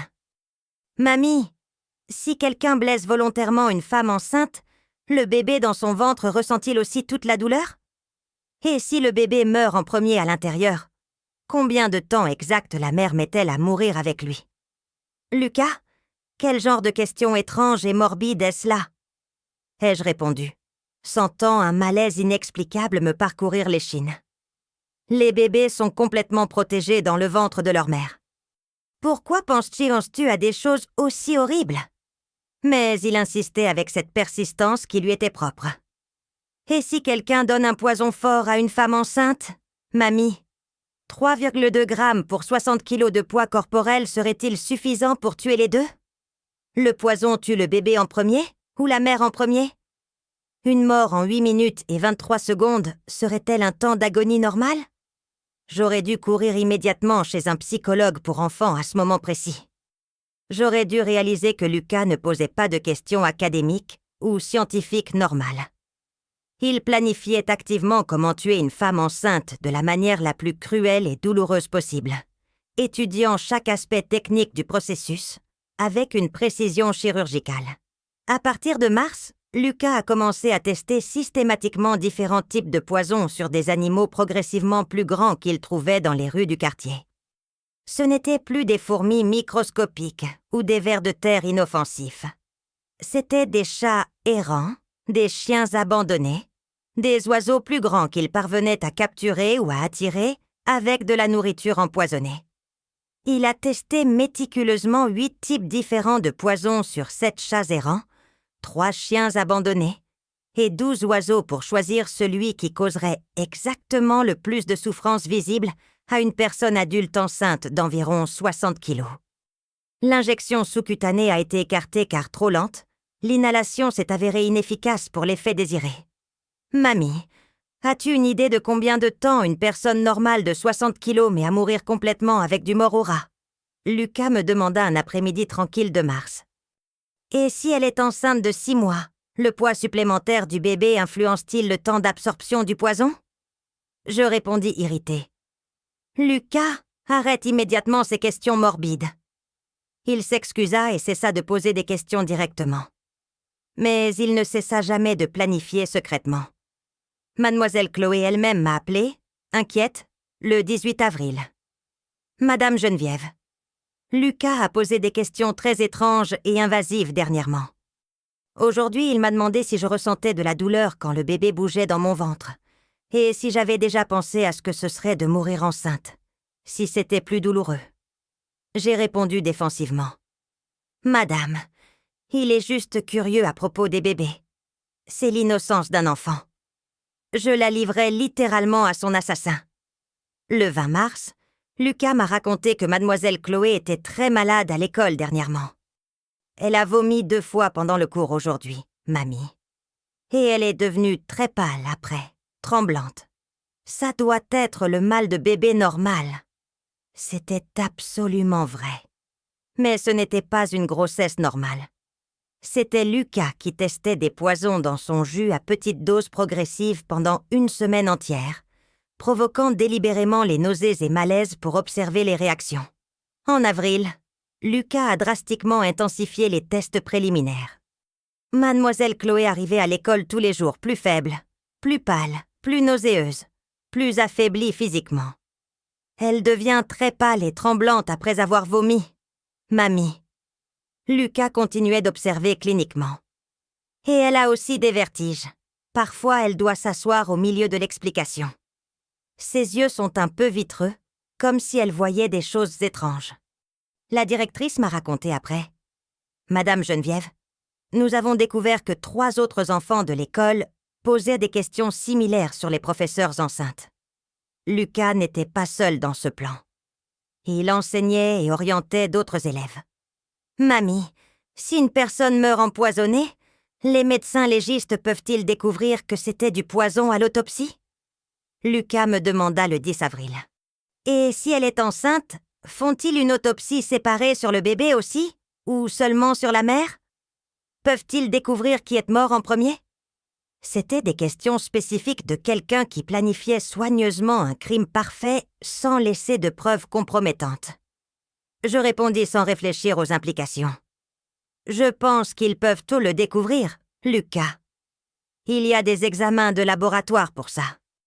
Pourquoi cette question étrange? Juste une curiosité scientifique normale, mamie. Le commissaire me montra ensuite « Madame Geneviève, ce carnet que votre petit-fils a écrit est plus détaillé et organisé que les plans de terroristes professionnels internationaux. Il a étudié la victime méticuleusement pendant 4 mois consécutifs. Ce n'est pas de l'impulsivité infantile, c'est de la prédation pure de tueurs en série. Le 15 avril, un mardi, exactement 1 semaine avant le crime, Lucas est rentré de l'école complètement différent de d'habitude. Plus animé que jamais, plus bavard, plus satisfait de lui-même et d'une certaine réussite. Mademoiselle Chloé était très faible aujourd'hui, mamie. Elle a failli s'évanouir pendant le cours de mathématiques. Ils ont dû lui apporter une chaise spéciale pour qu'elle s'assoie et se repose quelques minutes. Pauvre d'elle, répondis-je avec une peine et une inquiétude sincères. La grossesse est vraiment très difficile, surtout les premiers mois quand le corps s'adapte. Lucas sourit avec cette expression étrange et perturbante. Oui, mamie. Très difficile et compliqué à supporter. Parfois, je pense sincèrement qu'elle ne parviendra pas à tenir jusqu'à la fin de sa grossesse. La manière spécifique dont il a dit ces mots aurait dû m'alerter complètement. Le ton de satisfaction anticipée, d'attente anxieuse. Comme s'il savait exactement quand la grossesse de mademoiselle Chloé allait se terminer, brusquement. Le samedi 19 avril, 2 jours avant le crime, Lucas a passé l'après-midi entière enfermé dans sa chambre, écrivant intensément dans son carnet noir. Je l'ai entendu rire seul plusieurs fois, des rires bas et satisfaits. Quand j'ai demandé curieusement pourquoi il était si joyeux et animé, il a répondu mystérieusement. « Je suis en train de terminer un projet très important et spécial, mamie. Mardi prochain, tu verras tout en détail aux journaux télévisés nationaux. » Aux journaux télévisés. Il a spécifiquement dit « journaux télévisés ». 2 jours avant de tuer mademoiselle Chloé et la petite Manon. Lucas savait parfaitement que son crime ferait la une nationale, qu'il choquerait le pays entier et entrerait dans l'histoire. Il a planifié un double assassinat en pensant consciemment à l'énorme répercussion médiatique qu'il aurait. Un enfant de 12 ans avec la mentalité calculatrice d'un célèbre tueur en série, cherchant une reconnaissance publique nationale. Le matin du crime, Lucas m'a regardé droit dans les yeux et a dit « Mamie, si je fais une très mauvaise chose aujourd'hui à l'école, tu voudras toujours me sauver quoi qu'il arrive ?» C'était ma dernière vraie chance d'empêcher tout ce qui allait se passer. Et j'ai complètement gâché cette opportunité en disant « Bien sûr, mon amour, tu ne ferais jamais rien de vraiment mauvais. » Le dimanche 20 avril, veille du crime, Lucas s'est levé beaucoup plus tôt que tout le monde à la maison. Je l'ai trouvé dans la cuisine à 5 heures du matin pile, préparant calmement son propre petit-déjeuner. « Pourquoi t'es levé si tôt aujourd'hui, Lucas ? » « Je n'ai pas bien dormi de la nuit, mamie. Je suis très impatient et excité pour le cours spécial de demain. Ce sera un jour très spécial et marquant pour tout le monde. » Pendant tout le dimanche, Lucas est resté étrangement trop calme, trop organisé, trop gentil avec moi et avec sa mère. Il a rangé sa chambre seul sans qu'on le lui demande, a lavé son propre linge sale accumulé, a même aidé à préparer le déjeuner du dimanche. Quel garçon serviable et affectueux tu es aujourd'hui, ai-je loué fièrement. Il a souri. C'est important d'être en paix totale avant de faire des choses très importantes dans la vie, mamie. Le soir, avant de dormir, Lucas m'a fait un câlin plus long et plus serré que d'habitude. Mamie, merci beaucoup de m'avoir élevée avec tant d'amour et de dévouement. Merci pour tout ce que tu m'as appris pendant toutes ces années. Demain, vous comprendrez enfin que j'ai très bien appris toutes les leçons de la vie. J'ai trouvé ça tendre et touchant. C'était un adieu conscient et planifié. Lucas savait parfaitement qu'après avoir tué mademoiselle Chloé, notre relation familiale ne serait plus jamais la même. Le lundi matin, 21 avril, jour du crime, Lucas s'est levé à 6 heures pile comme une horloge suisse. Il a pris sa douche en chantant doucement. Il ne chantait jamais sous la douche. A enfilé ses vêtements d'école avec un soin particulier. S'est peigné les cheveux avec du gel fixant. « Tu es très élégant et parfumé aujourd'hui, Lucas. C'est un jour très important et spécial, mamie. Je veux être complètement présentable pour l'occasion. » Pendant le petit déjeuner, Lucas a mangé normalement, a conversé avec animation sur des sujets futiles, a même plaisanté avec moi sur des choses du quotidien. Absolument rien dans son comportement extérieur n'indiquait qu'en exactement 8 heures, il allait commettre un double homicide brutal, devant 23 enfants terrifiés. « Mamie, si quelque chose de très grave arrive aujourd'hui à l'école, tu m'aimeras toujours exactement de la même manière ?» Lucas demanda pendant que je lui peignais affectueusement les cheveux. « Bien sûr, mon amour chéri. Quoi qu'il arrive dans la vie, tu seras toujours mon petit-fils adoré. » Quelle ironie cruelle et amère. Je promettais un amour inconditionnel à un assassin qui allait tuer 2 personnes complètement innocentes, en quelques heures. À 7h15 précise, j'ai accompagné Lucas à l'école comme je le faisais religieusement tous les jours depuis des années. Il est descendu du bus, m'a fait un signe de la main en souriant gentiment, est entré par le portail de l'école. Salut, mamie. Aujourd'hui, tu seras enfin très fière de moi. Furent les dernières paroles tendres que j'ai entendues avant qu'il ne devienne un double meurtrier. Quand Lucas est entré dans l'école, il s'est retourné 3 fois pour me faire signe. Plus tard, j'ai découvert dans son carnet « Dernière fois que je vois mamie comme un petit-fils innocent. La prochaine fois qu'elle me regardera, je serai un assassin célèbre connu nationalement. » Vous voulez voir Lucas en action pendant l'exécution? Comment il a attendu patiemment que mademoiselle Chloé boive complètement le jus empoisonné? Comment il a chronométré exactement les 8 minutes de sa terrible agonie? Et ce qu'il a fait spécifiquement avec le petit corps de bébé Manon quand les médecins l'ont retiré du ventre de sa mère morte? Parce que ce qui va suivre montrera la froideur absolument effrayante d'un enfant assassin en action réelle. Et comment moi, la grand-mère qui l'aimait plus que tout au monde, j'ai dû accepter définitivement que j'avais créé un monstre qui devait être éliminé pour toujours. Vous voulez voir un enfant de 12 ans chronométrer la mort d'une femme enceinte? Pouvez-vous imaginer Lucas notant froidement dans son petit carnet « 6 mètres 12, bébé cesse de bouger, mère encore consciente ?» Parce que c'est exactement ce qui s'est passé à 14h37 de ce maudit mardi. Ce que je vais raconter maintenant prouvera définitivement pourquoi j'ai dû étouffer mon propre petit-fils. Il était 14h35 quand Lucas a mis son plan diabolique en action. Le cours de mathématiques était terminé. C'était l'heure du goûter de l'après-midi. Mademoiselle Chloé, enceinte de 6 mois, était fatiguée comme toujours en fin de journée.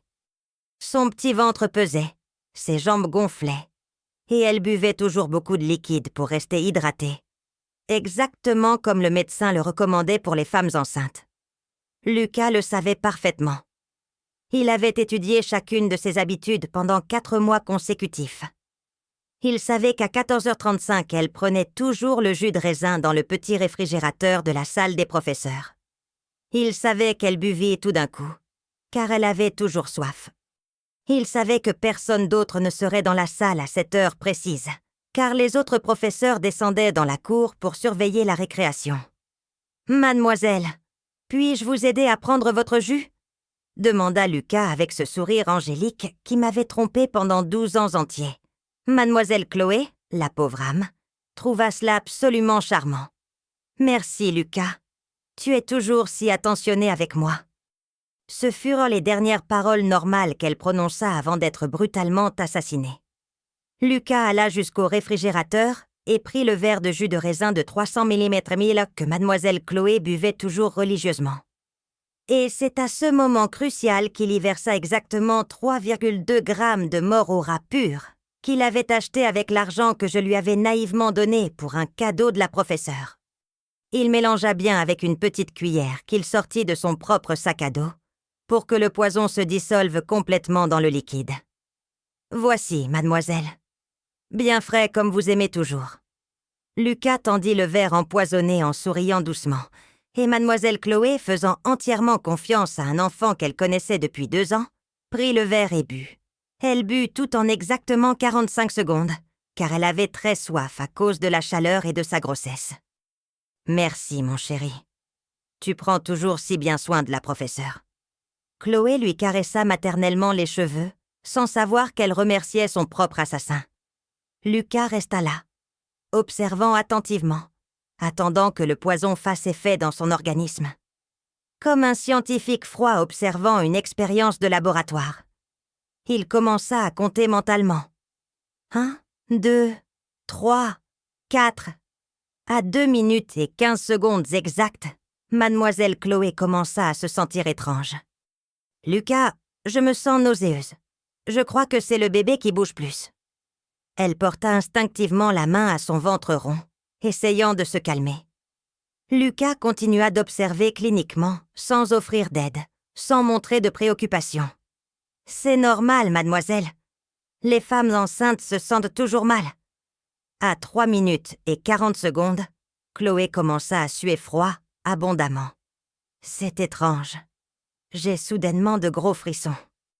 Elle tenta de se lever de sa chaise, mais ses jambes n'obéissaient déjà plus correctement.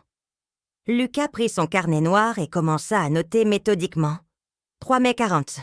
Sueur froide commençait. Difficulté motrice confirmée.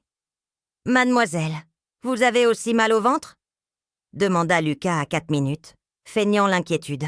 « Mon bébé. Mon bébé bougeait tellement, et maintenant il a arrêté, » murmura Chloé avec un désespoir croissant. « C'est normal, mademoiselle. Tout va bientôt s'arranger. » Lucas répondit en souriant, sachant que rien n'allait s'arranger. À 4 minutes et 55 secondes, mademoiselle Chloé commença à vomir violemment. D'abord, ce ne fut que de la salive mousseuse, puis tout ce qu'elle avait dans l'estomac. « Lucas, appelle quelqu'un d'urgence, s'il te plaît. Je me sens très mal.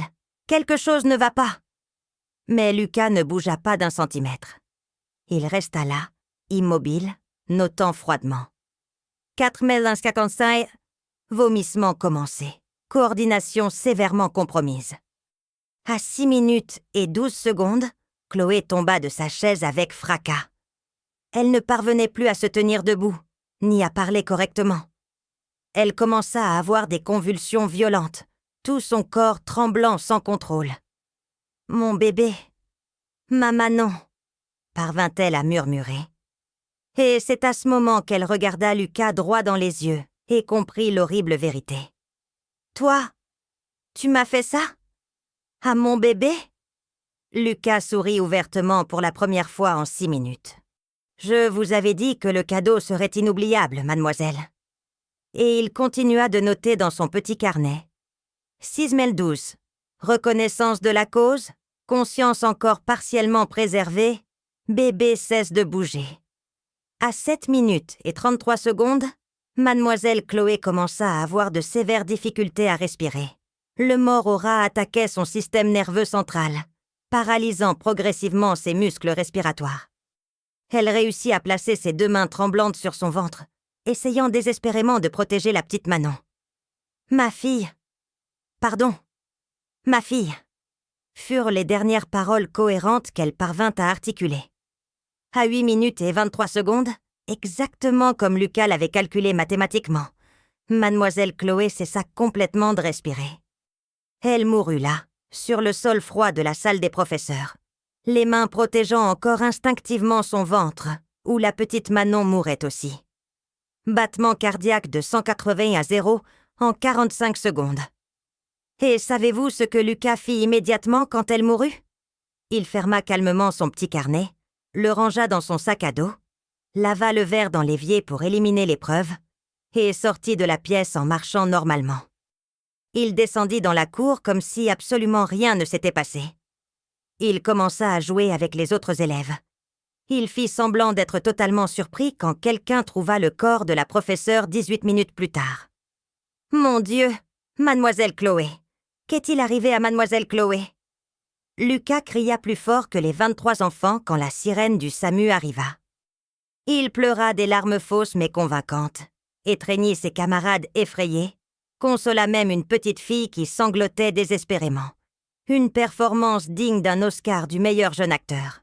Les 23 enfants de la classe commencèrent à crier hystériquement en voyant la professeure convulsée au sol. Mais Lucas cria plus fort que tous. « Quelqu'un appelle le SAMU vite !» Il dirigeait sa propre enquête sur le crime qu'il venait de commettre. Quand les paramédicaux arrivèrent 12 minutes plus tard, ils tentèrent de réanimer mademoiselle Chloé pendant 15 minutes d'affilée, en utilisant toutes les procédures d'urgence. Mais il était trop tard. Le mort au rat l'avait tuée, elle et le bébé, complètement. Les médecins parvinrent à retirer la petite Manon du ventre par césarienne d'urgence désespérée, mais le bébé était déjà mort depuis 3 minutes. Manon ne survécut que 3 minutes après que sa mère cessa de respirer. Lucas regarda tout depuis la fenêtre de la salle, prenant des notes mentales détaillées de chaque procédure médicale. Comment ils ont ouvert le ventre de la professeure? Comment ils ont retiré le bébé? Comment ils ont essayé de réanimer les deux? Pour lui, c'était une connaissance technique précieuse pour perfectionner les prochains crimes planifiés. Le commissaire Leclerc arriva 1 heure plus tard. 25 ans d'expérience en homicide, spécialiste des enquêtes criminelles. Il commença à interroger méthodiquement tous les enfants qui étaient à l'école au moment du crime. Et quand ce fut le tour de Lucas, Il donna le témoignage le plus convaincant, détaillé et collaboratif qu'un enfant ait jamais donné dans un commissariat. J'étais dans la cour en train de jouer au football quand nous avons entendu les cris désespérés. Lucas mentit en regardant directement dans les yeux du commissaire expérimenté. Mademoiselle Chloé allait parfaitement bien pendant le cours de mathématiques. Elle a même bu du jus pendant la récréation. Elle a dit qu'elle avait soif à cause du bébé qui allait naître. Une vérité soigneusement mélangée à un mensonge. La stratégie parfaite du sociopathe. « Avez-vous vu spécifiquement qui lui a donné le jus ?» demanda le commissaire avec attention. « Non, monsieur. Chaque professeur prenait sa propre collation dans le réfrigérateur. Mademoiselle Chloé apportait toujours du jus de raisin de la maison. C'était son préféré. » Encore un mensonge techniquement parfait. Lucas construisait sa propre défense pendant qu'il témoignait. Pendant l'enquête, Lucas a même proposé une aide supplémentaire. « Commissaire, puis-je faire un dessin détaillé de la façon dont j'ai trouvé la professeure par terre? Peut-être que cela aidera à découvrir exactement ce qui lui est arrivé. » Il se portait volontaire pour falsifier les preuves de son propre crime. Le commissaire a complètement cru à la version de Lucas. Comme toute personne normale croirait un enfant de 12 ans témoignant de la mort tragique de sa propre professeure bien-aimée. Avez-vous remarqué un comportement étrange ou suspect de quelqu'un aujourd'hui à l'école? Non, monsieur. Tout le monde aimait beaucoup mademoiselle Chloé. Elle était la plus appréciée de l'école. Personne ne lui aurait jamais fait de mal, ni à son bébé. Le commissaire m'a dit ensuite « Madame Geneviève, votre petit-fils a été le témoin le plus coopératif et précis que j'ai jamais interrogé en 25 ans de carrière. Il a donné des détails techniques précis, a montré une préoccupation sincère. Si je n'avais pas su la vérité après, j'aurais juré qu'il aimait cette professeure comme une mère. » Il y a eu 4 heures intenses d'enquête policière sans que personne ne se méfie le moins du monde de Lucas. Il a répondu à toutes les questions avec une assurance inébranlable, a pleuré au bon moment, a montré une tristesse convaincante, a même offert des informations utiles pour délibérément confondre l'enquête. Mademoiselle Chloé a commenté qu'elle recevait des appels étranges dernièrement. Peut-être que quelqu'un la persécutait à cause de sa grossesse. Le médecin légiste a confirmé plus tard. En 30 ans de carrière médico-légale, je n'ai jamais vu un empoisonnement aussi mathématiquement précis.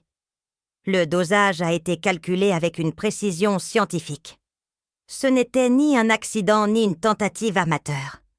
Ce fut une exécution professionnelle de quelqu'un ayant des connaissances techniques avancées. À 18h30, quand je suis arrivée à l'école pour chercher Lucas, il a couru vers moi en pleurant abondamment. « Mamie, mademoiselle Chloé est morte. Elle et le bébé Manon sont morts ensemble. » Il a serré mes jambes, sanglotant comme s'il était véritablement traumatisé d'avoir assisté à une tragédie inexplicable. J'ai pleuré avec lui, pensant que mon petit-fils était psychologiquement traumatisé. « Comment c'est arrivé, mon amour chéri ?» lui ai-je demandé désespéré, en le serrant dans mes bras. Personne ne sait expliquer, mamie. Elle a eu un malaise soudain et est morte très vite. Le bébé est mort aussi. C'était très triste et effrayant. Lucas réussissait à pleurer de vraies larmes tout en mentant effrontément. Les sociopathes développent cette capacité. Ils pleurent de manière convaincante, sans rien ressentir du tout. Pendant tout le chemin du retour, Lucas m'a donné des détails précis de l'accident, inexplicable. Comment la professeure était tombée, comment les autres élèves avaient crié effrayés, comment le SAMU avait mis du temps à arriver, comment les médecins avaient essayé de les sauver toutes les deux. Tous les détails techniques étaient vrais, à l'exception d'un fondamental. Il omettait délibérément d'avoir été l'assassin planificateur. Cette nuit-là, Lucas a dîné tout à fait normalement, a regardé la télévision, a même aidé sa mère à faire la vaisselle. 0 remords. 0 traumatisme. 0 culpabilité. 0 trouble psychologique. Il a dormi profondément comme un bébé, satisfait d'avoir exécuté avec succès le premier double homicide de sa vie. Et moi, complètement idiote, j'ai cru qu'il était fort et courageux face à la tragédie. Le lendemain, Lucas est retourné à l'école normalement. Il a participé activement à l'hommage posthume à Mademoiselle Chloé, a pleuré pendant la minute de silence, a même écrit une lettre touchante d'adieu. Mademoiselle Chloé, vous étiez très bonne et affectueuse. Vous nous manquerez beaucoup. Le bébé Manon aurait été aussi belle que vous. Souvenir éternel. Mais à la maison, quand personne ne regardait, Lucas ouvrit le carnet noir et nota cliniquement. Première expérience conclue avec succès total. Mortora 3,2 efficace sur adulte 60 kg enceinte de 6 mois. Mort en 8/23, comme calculé. Aucune suspicion soulevée. Enquête conclue sans piste. Prochaine cible. Envisager un enfant plus jeune pour comparer le temps de réaction différentiel. Mettez un pouce bleu si vous êtes d'accord que Lucas méritait de mourir après avoir fait ça à une femme enceinte, innocente. C'est quand j'ai trouvé ce carnet maudit que j'ai définitivement compris que mon petit-fils n'était pas une victime traumatisée d'une tragédie scolaire. Il en était l'auteur intellectuel et l'exécuteur. Et que si je ne faisais rien rapidement et de manière décisive, Mademoiselle Chloé et le bébé Manon ne seraient que les 2 premières victimes d'une longue liste sanglante d'assassinats calculés. Dites-moi en commentaire, tueriez-vous un petit enfant comme ça après avoir découvert qu'il est capable de chronométrer la mort d'une femme enceinte? Voulez-vous savoir ce que Lucas a écrit sur moi dans son carnet? Mamie, 63 ans, 52 kilos, dose nécessaire, 2 veriogluk. Méthode, thé de l'après-midi avec du sucre. Temps estimé, 7h15. Moment idéal, dimanche après la messe. Il avait calculé mathématiquement comment me tuer. Voulez-vous connaître les noms des 12 autres victimes qu'il avait choisies? Et surtout, voulez-vous savoir comment j'ai découvert qu'il entraînait d'autres enfants de l'école à devenir des assassins aussi? Parce que cette histoire est loin d'être terminée. Ce qui va suivre montrera que Lucas n'avait pas seulement prévu de tuer quelques personnes isolées. Il avait planifié un massacre systématique qui allait durer des années et transformer Blois en un cimetière. Et moi, qui devais le protéger inconditionnellement, j'ai dû devenir la personne courageuse qui allait empêcher tout cela en l'étouffant pendant qu'il dormait innocemment. Vous voulez savoir ce qui était écrit sur moi dans le carnet de Lucas? Grand-mère Geneviève. Méthode. Thé empoisonné le dimanche après l'église. Temps de mort calculé. 7/15. Observation. Cobaye parfait pour sa confiance aveugle. Découvrir cela a tout changé et m'a prouvé que j'avais créé le prochain plus grand tueur en série de France. Si vous êtes choqué par ces révélations, mettez un pouce bleu d'urgence. Parce que ce que je vais vous montrer maintenant prouvera que la mort de Mademoiselle Chloé n'était que le premier pas d'un plan macabre qui incluait un massacre de masse. Et ma propre exécution était prévue pour le 21 août. C'est à l'aube du jeudi 23 avril, 2 jours après le crime, que ma vie a été complètement bouleversée. Je ne pouvais pas dormir. Je pensais à Mademoiselle Chloé, à la petite Manon, à la façon dont Lucas semblait si calme, après avoir été témoin d'une telle tragédie. Quelque chose dans mon cœur de grand-mère ne collait pas. À 3h17 du matin, je me suis levée pour boire de l'eau et j'ai entendu un bruit étrange venant de la chambre de Lucas. J'ai pensé qu'il faisait un cauchemar à cause du traumatisme de l'école. Quand j'ai ouvert la porte doucement pour vérifier, j'ai vu Lucas assis sur son lit, écrivant quelque chose dans le carnet noir à la lumière de son téléphone portable. « Lucas, pourquoi es-tu réveillé, mon amour ?» ai-je demandé doucement. Il a eu une peur bleue, a fermé le carnet rapidement et l'a caché sous l'oreiller. J'étais juste en train de noter un rêve, mamie. Je me rendors maintenant. Mais quelque chose dans sa nervosité m'a profondément dérangée. Le lendemain, vendredi, quand Lucas est parti à l'école et que ma fille s'est allée travailler, j'ai fait une chose que je n'avais jamais faite de ma vie. J'ai fouillé la chambre de mon petit-fils. J'ai cherché dans tous les coins, dans chaque tiroir, sous le matelas, jusqu'à ce que je trouve le carnet noir caché à l'intérieur de la tête d'oreiller. Quand j'ai ouvert la première page, ma vie s'est arrêtée à ce moment-là. Ce n'était pas un carnet d'école. Ce n'étaient pas des notes innocentes. C'était le manuel d'instruction d'un tueur en série en formation. La première page disait en grandes lettres « Projet nettoyage social ». Par Lucas, 12 ans. Objectif. Éliminer les personnes inutiles de la société en commençant par les plus faibles et les plus vulnérables. Sur la deuxième page, il y avait une liste détaillée avec 15 noms complets, âges exacts, adresses résidentielles et méthodes spécifiques d'assassinat planifiées pour chaque victime.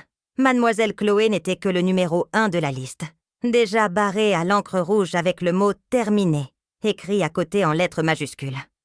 Numéro 2. Léa, 8 ans, rue des Acacias 23. Méthode planifiée. Noyade dans la piscine de l'école pendant le cours de sport. 3 mai et 45 S jusqu'à l'inconscience. 6 mai 12 jusqu'à la mort cérébrale.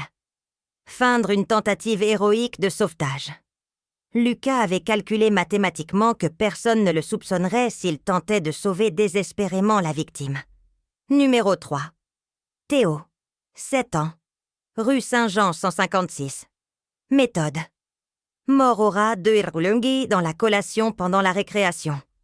Dose ajustée pour le poids corporel de l'enfant. Accusé Hugo de 3e année pour détourner l'enquête. Lucas allait utiliser la même stratégie psychopathique. Tuer et rejeter la faute sur un autre innocent. Les numéros 4, 5 et 6 étaient 3 autres professeurs de l'école, toutes enceintes ou avec de jeunes enfants. Lucas avait étudié méticuleusement la routine de chacune, connaissait les heures exactes d'arrivée, leurs adresses, leurs préférences alimentaires et même les noms de leurs maris. Pour Madame Valérie, injection d'air 15 000 dans la veine pendant une simulation de premier secours, embolie garantie en 2 mai 31. Pour Madame Catherine, poussée du 3e étage pendant la fête de l'école, simuler un accident avec des feux d'artifice. Mais ce qui m'a complètement glacé le sang, c'est de trouver le numéro 14 de la liste. Mon propre nom complet. Geneviève Leclerc, 63 ans, 52 kilos. Adresse rue des Roses, 89. Dose nécessaire, 2,8 gras de mort au rat. Méthode. Thé de l'après-midi du dimanche avec du sucre cristallisé. Temps de mort estimé. 7 mai 15 S. Moment idéal. Après le retour de l'église à 16h quand elle est plus détendue et confiante. Lucas avait calculé mathématiquement comment me tuer. Le petit-fils que j'avais élevé avec tant d'amour, qui dormait dans mon lit quand il avait peur, que j'avais appris à marcher et à parler, avait élaboré un plan scientifique détaillé pour m'assassiner. Il savait que je prenais toujours du thé sucré le dimanche après la messe de 15h. Il savait que je lui faisais entièrement confiance. Il prévoyait d'utiliser mon amour inconditionnel contre moi. Sur la page suivante, il y avait des dessins techniques. Ce n'étaient pas des dessins d'enfants. C'étaient des schémas anatomiques précis sur la manière de torturer les gens avant de les exécuter. Lucas avait dessiné comment couper les doigts d'une personne encore vivante, comment arracher les yeux sans causer la mort immédiate, comment briser les os systématiquement pour prolonger au maximum la souffrance. Sous chaque dessin macabre, des annotations scientifiques froides. La coupe transversale des doigts provoque une douleur intense pendant 15-20 minutes, utile pour un interrogatoire psychologique avant l'exécution finale. J'ai pris l'oreiller supplémentaire que je laissais toujours dans sa chambre. J'ai utilisé ses propres notes techniques. Pression constante pendant 3 mai 40, éviter les marques sur les côtés du visage. Lucas avait même étudié comment ne pas laisser de preuves de sa propre méthode d'assassinat. Je l'ai positionné soigneusement sur le visage endormi de Lucas. Et j'ai commencé à presser avec une force constante. Il s'est réveillé immédiatement, a essayé de crier désespérément, mais le son est sorti complètement étouffé. Ses petites mains ont tenté d'éloigner l'oreiller, mais j'étais plus forte, et j'étais déterminée. Mes mains tremblaient tellement que j'ai failli lâcher l'oreiller. J'ai eu des sueurs froides pendant 20 minutes après. J'ai vomi 3 fois dans l'évier de la cuisine. Mais je n'ai pas regretté une seule seconde. « Mamie, arrête, s'il te plaît !» a-t-il réussi à murmurer dans les premières secondes d'agonie. Mais j'ai continué à presser méthodiquement, me souvenant de chaque nom sur sa liste, de chaque personne innocente qu'il allait tuer froidement. C'est pour protéger les autres. Lucas, tu m'as forcé à faire ça. il n'y avait pas d'autre choix. Après exactement 1 minute et 40 secondes, il a complètement cessé de se débattre. J'ai maintenu la pression constante pendant 2 minutes de plus pour être absolument sûre. Exactement comme c'était noté dans son maudit carnet. À 3h17 du matin, Lucas a cessé de respirer définitivement. J'ai retiré l'oreiller, j'ai arrangé soigneusement son corps dans une position de sommeil naturel. Et je suis sortie de la chambre en silence. Je n'ai pas ressenti de soulagement. Je n'ai pas ressenti de tristesse. J'ai ressenti seulement une certitude froide et absolue. J'avais fait exactement ce qu'il fallait faire pour sauver des vies innocentes. Le lendemain matin, j'ai découvert Lucas mort dans sa chambre à 7h30. J'ai appelé le SAMU en pleurant désespérément. J'ai pleuré comme n'importe quelle grand-mère normale pleurerait. J'ai reçu le soutien solidaire des voisins et de la famille. Le médecin légiste a attesté une mort subite, courante chez les adolescents ayant des problèmes cardiaques non diagnostiqués. Personne n'a jamais rien soupçonné. Pour tous, j'étais juste une grand-mère dévastée, en deuil profond de la perte tragique de son cher petit-fils. Seul moi savais que j'avais sauvé 14 vies complètement innocentes. Mettez un pouce bleu si vous êtes d'accord que certaines décisions sont irréversibles et que protéger des innocents exige parfois des sacrifices impensables. Me jugez-vous d'avoir fait ça? Partagez si vous croyez que protéger des innocents justifie tout ce qu'une grand-mère peut faire. Parce que je ne regrette rien du tout. Je dors tranquille toutes les nuits en sachant que mademoiselle Chloé a été la seule victime de la liste macabre de Lucas. Vous voulez savoir les dernières paroles de Lucas quand il a réalisé que c'était moi qui l'étouffais? Ce qu'il a murmuré sur la liste? Sur les autres crimes qu'il allait encore commettre? Parce que ce qu'il a dit me hante encore aujourd'hui et prouve que j'ai fait la seule chose juste possible. Les dernières paroles de Lucas furent encore plus terrifiantes que tout ce qui était dans le carnet. « Mamie, tu as tué le mauvais corps. Mon âme a déjà infecté d'autres enfants.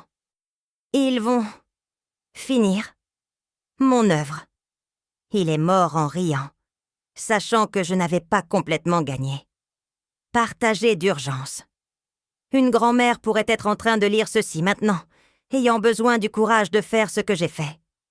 Parce que cette histoire doit parvenir à chaque famille en France pour qu'ils reconnaissent les signes avant qu'il ne soit trop tard. Quand Lucas a réalisé que c'était moi qui tenais l'oreiller, dans les 30 premières secondes d'agonie, il a murmuré quelque chose qui me glace encore aujourd'hui. « Je savais que tu allais découvrir. C'est pour ça que j'ai changé. La date. J'allais te tuer. Ce soir. » Mon sang a gelé.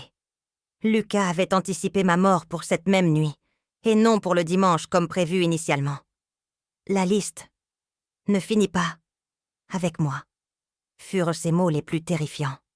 J'ai appris à d'autres enfants la méthode, les doses, le calendrier. Ils savent tout. Même en mourant, Lucas m'avertissait qu'il avait des recrues actives à l'école, que d'autres garçons étaient entraînés à devenir des assassins exactement comme lui. Après 2 minutes et 15 secondes, il a complètement cessé de parler. Mais j'ai continué à tenir l'oreiller pendant 1 minute et 25 secondes de plus pour être absolument sûre. Quand j'ai retiré l'oreiller, j'ai regardé son visage et j'ai vu qu'il souriait malicieusement.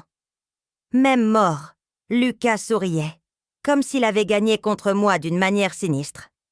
Le lendemain matin, quand j'ai appelé le SAMU à 7h30, j'ai feint le désespoir de n'importe quelle grand-mère. Mon petit-fils, mon cher petit-fils. Je me suis réveillée pour faire du café et il ne respirait plus. J'ai versé de vraies larmes, car aussi monstrueux que Lucas ait été, il restait l'enfant que j'avais élevé avec tant d'amour pendant 12 ans. Le docteur Laurent est arrivé à 8h15. Il a examiné le corps pendant 20 minutes, a vérifié les signes vitaux, a regardé les pupilles dilatées. Madame Geneviève, je suis profondément désolée. C'était une mort subite cardiaque, fréquente chez les adolescents ayant des problèmes non diagnostiqués. Il n'a souffert d'aucune douleur. S'il avait su que Lucas avait souffert exactement 3 minutes et 40 secondes d'agonie consciente. Les obsèques ont eu lieu le jeudi 6 mai. Des centaines de personnes sont venues dire au revoir en pleurant. Des professeurs, des camarades de classe, des voisins, des membres éloignés de la famille. Tout le monde pleurait un enfant innocent qui est mort trop tôt. J'ai reçu des étreintes chaleureuses, des condoléances sincères, des prières. Madame Geneviève, Lucas est avec Dieu maintenant, disait-il avec foi. S'il savait où Lucas était vraiment à ce moment-là.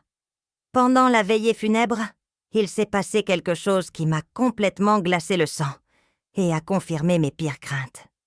3 garçons de l'école de Lucas, Antoine, Julien et Hugo, se sont approchés discrètement du cercueil et ont murmuré « Professeur Lucas, nous allons continuer le projet exactement comme vous nous avez appris. La liste ne s'arrêtera pas ici. Ils ont appelé mon petit-fils mort, professeur. Lucas avait vraiment commencé à entraîner systématiquement d'autres jeunes assassins. Quand ils ont fouillé les sacs à dos des 3 garçons, ils ont trouvé des copies exactes des dessins de torture de Lucas. Ils avaient mémorisé chaque méthode, chaque dosage spécifique, chaque temps de mort calculé. Lucas avait créé une école de jeunes assassins qui allait continuer à fonctionner parfaitement sans lui. Immédiatement après l'enterrement, j'ai contacté d'urgence la directrice de l'école. Sans révéler toute la terrible vérité, j'ai dit que j'avais trouvé des notes extrêmement perturbantes dans la chambre de Lucas et qu'elle devait observer attentivement ces 3 garçons. Madame Moreau, il pourrait planifier quelque chose de très dangereux pour l'école. La directrice m'a écoutée avec une attention totale et a promis d'enquêter discrètement. 2 semaines plus tard, elle m'a appelée, paniquée. « Madame Geneviève, vous aviez tout à fait raison. Nous avons trouvé des dessins macabres et détaillés dans les sacs à dos des 3. Ils prévoyaient d'empoisonner la cantine scolaire de 50 enfants lors de la fête de l'école. Le plan génocidaire de Lucas était exécuté méthodiquement même après sa mort. Les 3 garçons ont été immédiatement renvoyés de l'école et orientés vers un traitement psychologique intensif dans des cliniques spécialisées. Leurs familles n'ont jamais su que j'avais sauvé toute l'école d'un massacre historique. Pour eux, j'étais juste la grand-mère en deuil qui avait donné un indice précieux et opportun à la directrice inquiète. Le commissaire qui a enquêté sur le cas des 3 garçons m'a contacté 1 an plus tard. « Madame Geneviève, je ne sais pas comment vous avez su si tôt, mais vous avez littéralement sauvé des dizaines de vies innocentes. Ces garçons avaient des plans détaillés pour empoisonner 50 enfants lors de la fête de l'école. Au cours des 6 premiers mois après la mort de Lucas, j'ai fait des cauchemars terribles toutes les nuits. Je rêvais qu'il me remerciait de l'avoir tué, disant qu'il était maintenant libre de continuer à tuer dans le monde spirituel des morts. Je rêvais de mademoiselle Chloé me félicitant émue d'avoir cruellement vengé sa mort, et celle de la petite Manon. J'ai cherché une aide spirituelle intensive auprès du père Antoine, qui connaissait déjà une partie de l'histoire. Lors de la confession la plus difficile de ma vie, j'ai révélé toute la vérité. Mon père, j'ai froidement tué mon propre petit-fils pour sauver d'autres vies innocentes. Suis-je éternellement condamné à l'enfer ? Il est resté silencieux pendant 5 minutes entières avant de répondre. Ma fille, parfois Dieu utilise nos mains pour rendre la justice que les hommes ne peuvent pas. Vous avez sauvé des innocents. Dieu comprend et pardonne. 6 mois après la mort de Lucas, ma fille Sophie a découvert le carnet maudit. Elle rangeait ses affaires quand elle l'a trouvé caché dans l'armoire, derrière de vieux vêtements. Elle a tout lu et est venue me confronter en pleurant désespérément. « Maman, Lucas était vraiment un monstre psychopathe. Comment l'as-tu découvert avant nous tous ?» C'est là que je lui ai raconté que je connaissais la terrible vérité depuis des mois, que j'avais essayé de protéger la famille de la réalité, que j'avais pris la décision la plus difficile de ma vie pour sauver des vies complètement innocentes. Sophie m'a regardé droit dans les yeux et a dit « Maman, merci d'avoir eu le courage.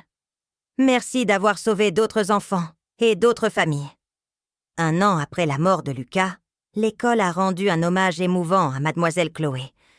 Ils ont placé une plaque de bronze dans le jardin. à la mémoire de mademoiselle Chloé et de sa fille Manon. Ange partit trop tôt pour le ciel. Pendant la cérémonie, j'ai regardé cette plaque et j'ai murmuré « Chloé, j'ai rendu justice complète. Lucas a payé cher pour ce qu'il vous a fait. L'école a créé une bourse d'études, mademoiselle Chloé et Manon, pour les enfants défavorisés de la communauté. Chaque année, quand nous remettons la bourse, je murmure « Chloé, ta mort n'a pas été vaine. Je continue de protéger tes collègues professeurs. » Un criminologue de la Sorbonne a étudié le cas Lucas et m'a dit « Madame Geneviève, basé sur son profil psychologique détaillé, il aurait tué entre 50 et 100 personnes avant ses 18 ans. Vous avez évité l'un des plus grands massacres de l'histoire française. Aujourd'hui, 3 ans plus tard, je dors tranquille toutes les nuits. Je ne regrette pas une seule seconde la décision courageuse que j'ai prise. Quand je lis des nouvelles sur des tueurs en série, sur des massacres dans les écoles, je me demande toujours « Combien de vies ai-je sauvées en tuant Lucas ?» La réponse me donne une paix profonde. Au minimum 50 personnes qui figuraient sur ces listes et celles de ces recrues. Aujourd'hui, je coordonne un réseau secret de 15 grands-mères à Blois qui identifient les enfants dangereux. Nous avons déjà empêché 8 cas similaires au cours des 3 dernières années. Certaines personnes m'appellent ange gardien, d'autres vigilante du 3e âge. Je préfère protectrice des innocents. En 3 ans depuis la mort de Lucas, 0 professeurs enceintes mortes à Blois, 0 massacre dans les écoles de la région, 8 enfants dangereux identifiés et traités précocement. Ce qu'une grand-mère courageuse peut faire lorsqu'elle décide de protéger sa communauté. Le ministère de l'Éducation m'a invité discrètement à donner une conférence sur l'identification précoce des comportements violents.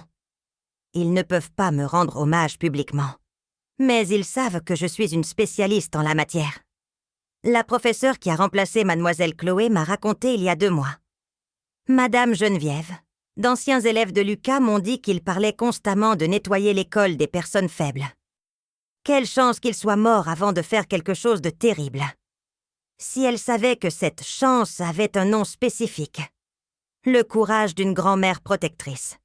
Récemment, une cousine m'a raconté que son petit-fils, âgé de 10 ans, posait des questions étranges sur les poisons et les dosages. J'ai immédiatement repensé à Lucas et à ses premiers signes. Je lui ai montré tous les signes que j'aurais dû percevoir et agir plus tôt. Aujourd'hui, ce garçon est en traitement psychologique préventif, intensif. Peut-être que j'ai sauvé une autre famille entière. Dites-moi en commentaire, reconnaissez-vous ces signes chez un enfant ? Parce que c'est mon message final urgent à toutes les grand-mères de France. Si votre petit-fils pose des questions sur le poison, s'il tue des animaux en souriant, s'il dessine des personnes mortes, s'il planifie des jeux qui blessent pas les autres, agissez immédiatement. N'attendez pas de devenir une statistique. N'attendez pas que je doive assister aux funérailles des victimes. Mettez un pouce bleu si vous êtes d'accord que protéger des innocents vaut tous les sacrifices qu'une grand-mère peut faire pour la société. Observez vos petits-enfants. Questionnez les comportements étranges. N'ayez pas peur d'agir quand c'est nécessaire. L'amour d'une grand-mère peut être aveugle, mais il ne peut pas être stupide ou passif. Parfois, protéger la société est plus important que protéger une personne de sa famille. Si une grand-mère regarde ceci et reconnaît des signes similaires chez son propre petit-fils, vous savez exactement quoi faire. N'attendez pas que d'autres prennent la décision pour vous. N'attendez pas que d'autres professeurs enceintes meurent brutalement. Ayez le courage de faire ce qui doit être fait pour protéger des innocents. J'ai tué Lucas de mes propres mains. Et aujourd'hui, je suis une femme en paix totale. Parce que je sais que j'ai rempli mon rôle sacré de protéger des innocents. Parce que je sais que mademoiselle Chloé et le bébé Manon ont été vengés complètement. Parce que je sais qu'au minimum 50 personnes sont encore en vie grâce à mon courage. Cette histoire ne se termine pas ici. Elle se termine lorsque le dernier enfant psychopathe sera identifié et empêché. Elle se termine lorsque la dernière professeure enceinte sera en sécurité. Elle se termine lorsque toutes les grand-mères auront le courage d'agir préventivement. Ceci est mon histoire. Ceci est ma confession. Ceci est mon alerte urgente pour la France entière. Les enfants peuvent aussi être des monstres. L'amour peut aussi être dangereux. Et parfois, une grand-mère doit être assez forte pour faire l'impensable. Partagez cette histoire d'urgence. Non pas pour moi, mais pour les professeurs enceintes qui peuvent être sauvées. Pour les enfants innocents qui peuvent être protégés. Pour les grand-mères qui peuvent avoir le courage d'agir quand ce sera nécessaire. Je m'appelle Geneviève Leclerc. J'ai 66 ans. J'habite à Blois. Et j'ai tué mon propre petit-fils pour sauver au minimum 50 vies. Et si c'était nécessaire, je le referais sans hésiter. Vous me jugez? Vous me condamnez? Vous me comprenez? Parce que je connais déjà la réponse, j'ai fait exactement ce que n'importe quelle grand-mère courageuse ferait à ma place. Cette histoire se termine ici. Mais l'alerte continue éternellement. Observez vos enfants. Protégez les innocents. Et ayez le courage d'agir quand l'amour ne suffit pas à arrêter le mal absolu. Merci de m'avoir écouté. Merci de comprendre que parfois il n'y a pas de choix facile. Et merci de partager cette histoire pour que d'autres familles soient sauvées. La justice a été rendue. Lucas a payé pour ce qu'il a fait. Et je continue d'être la grand-mère qui a eu le courage de protéger le monde de son propre petit-fils.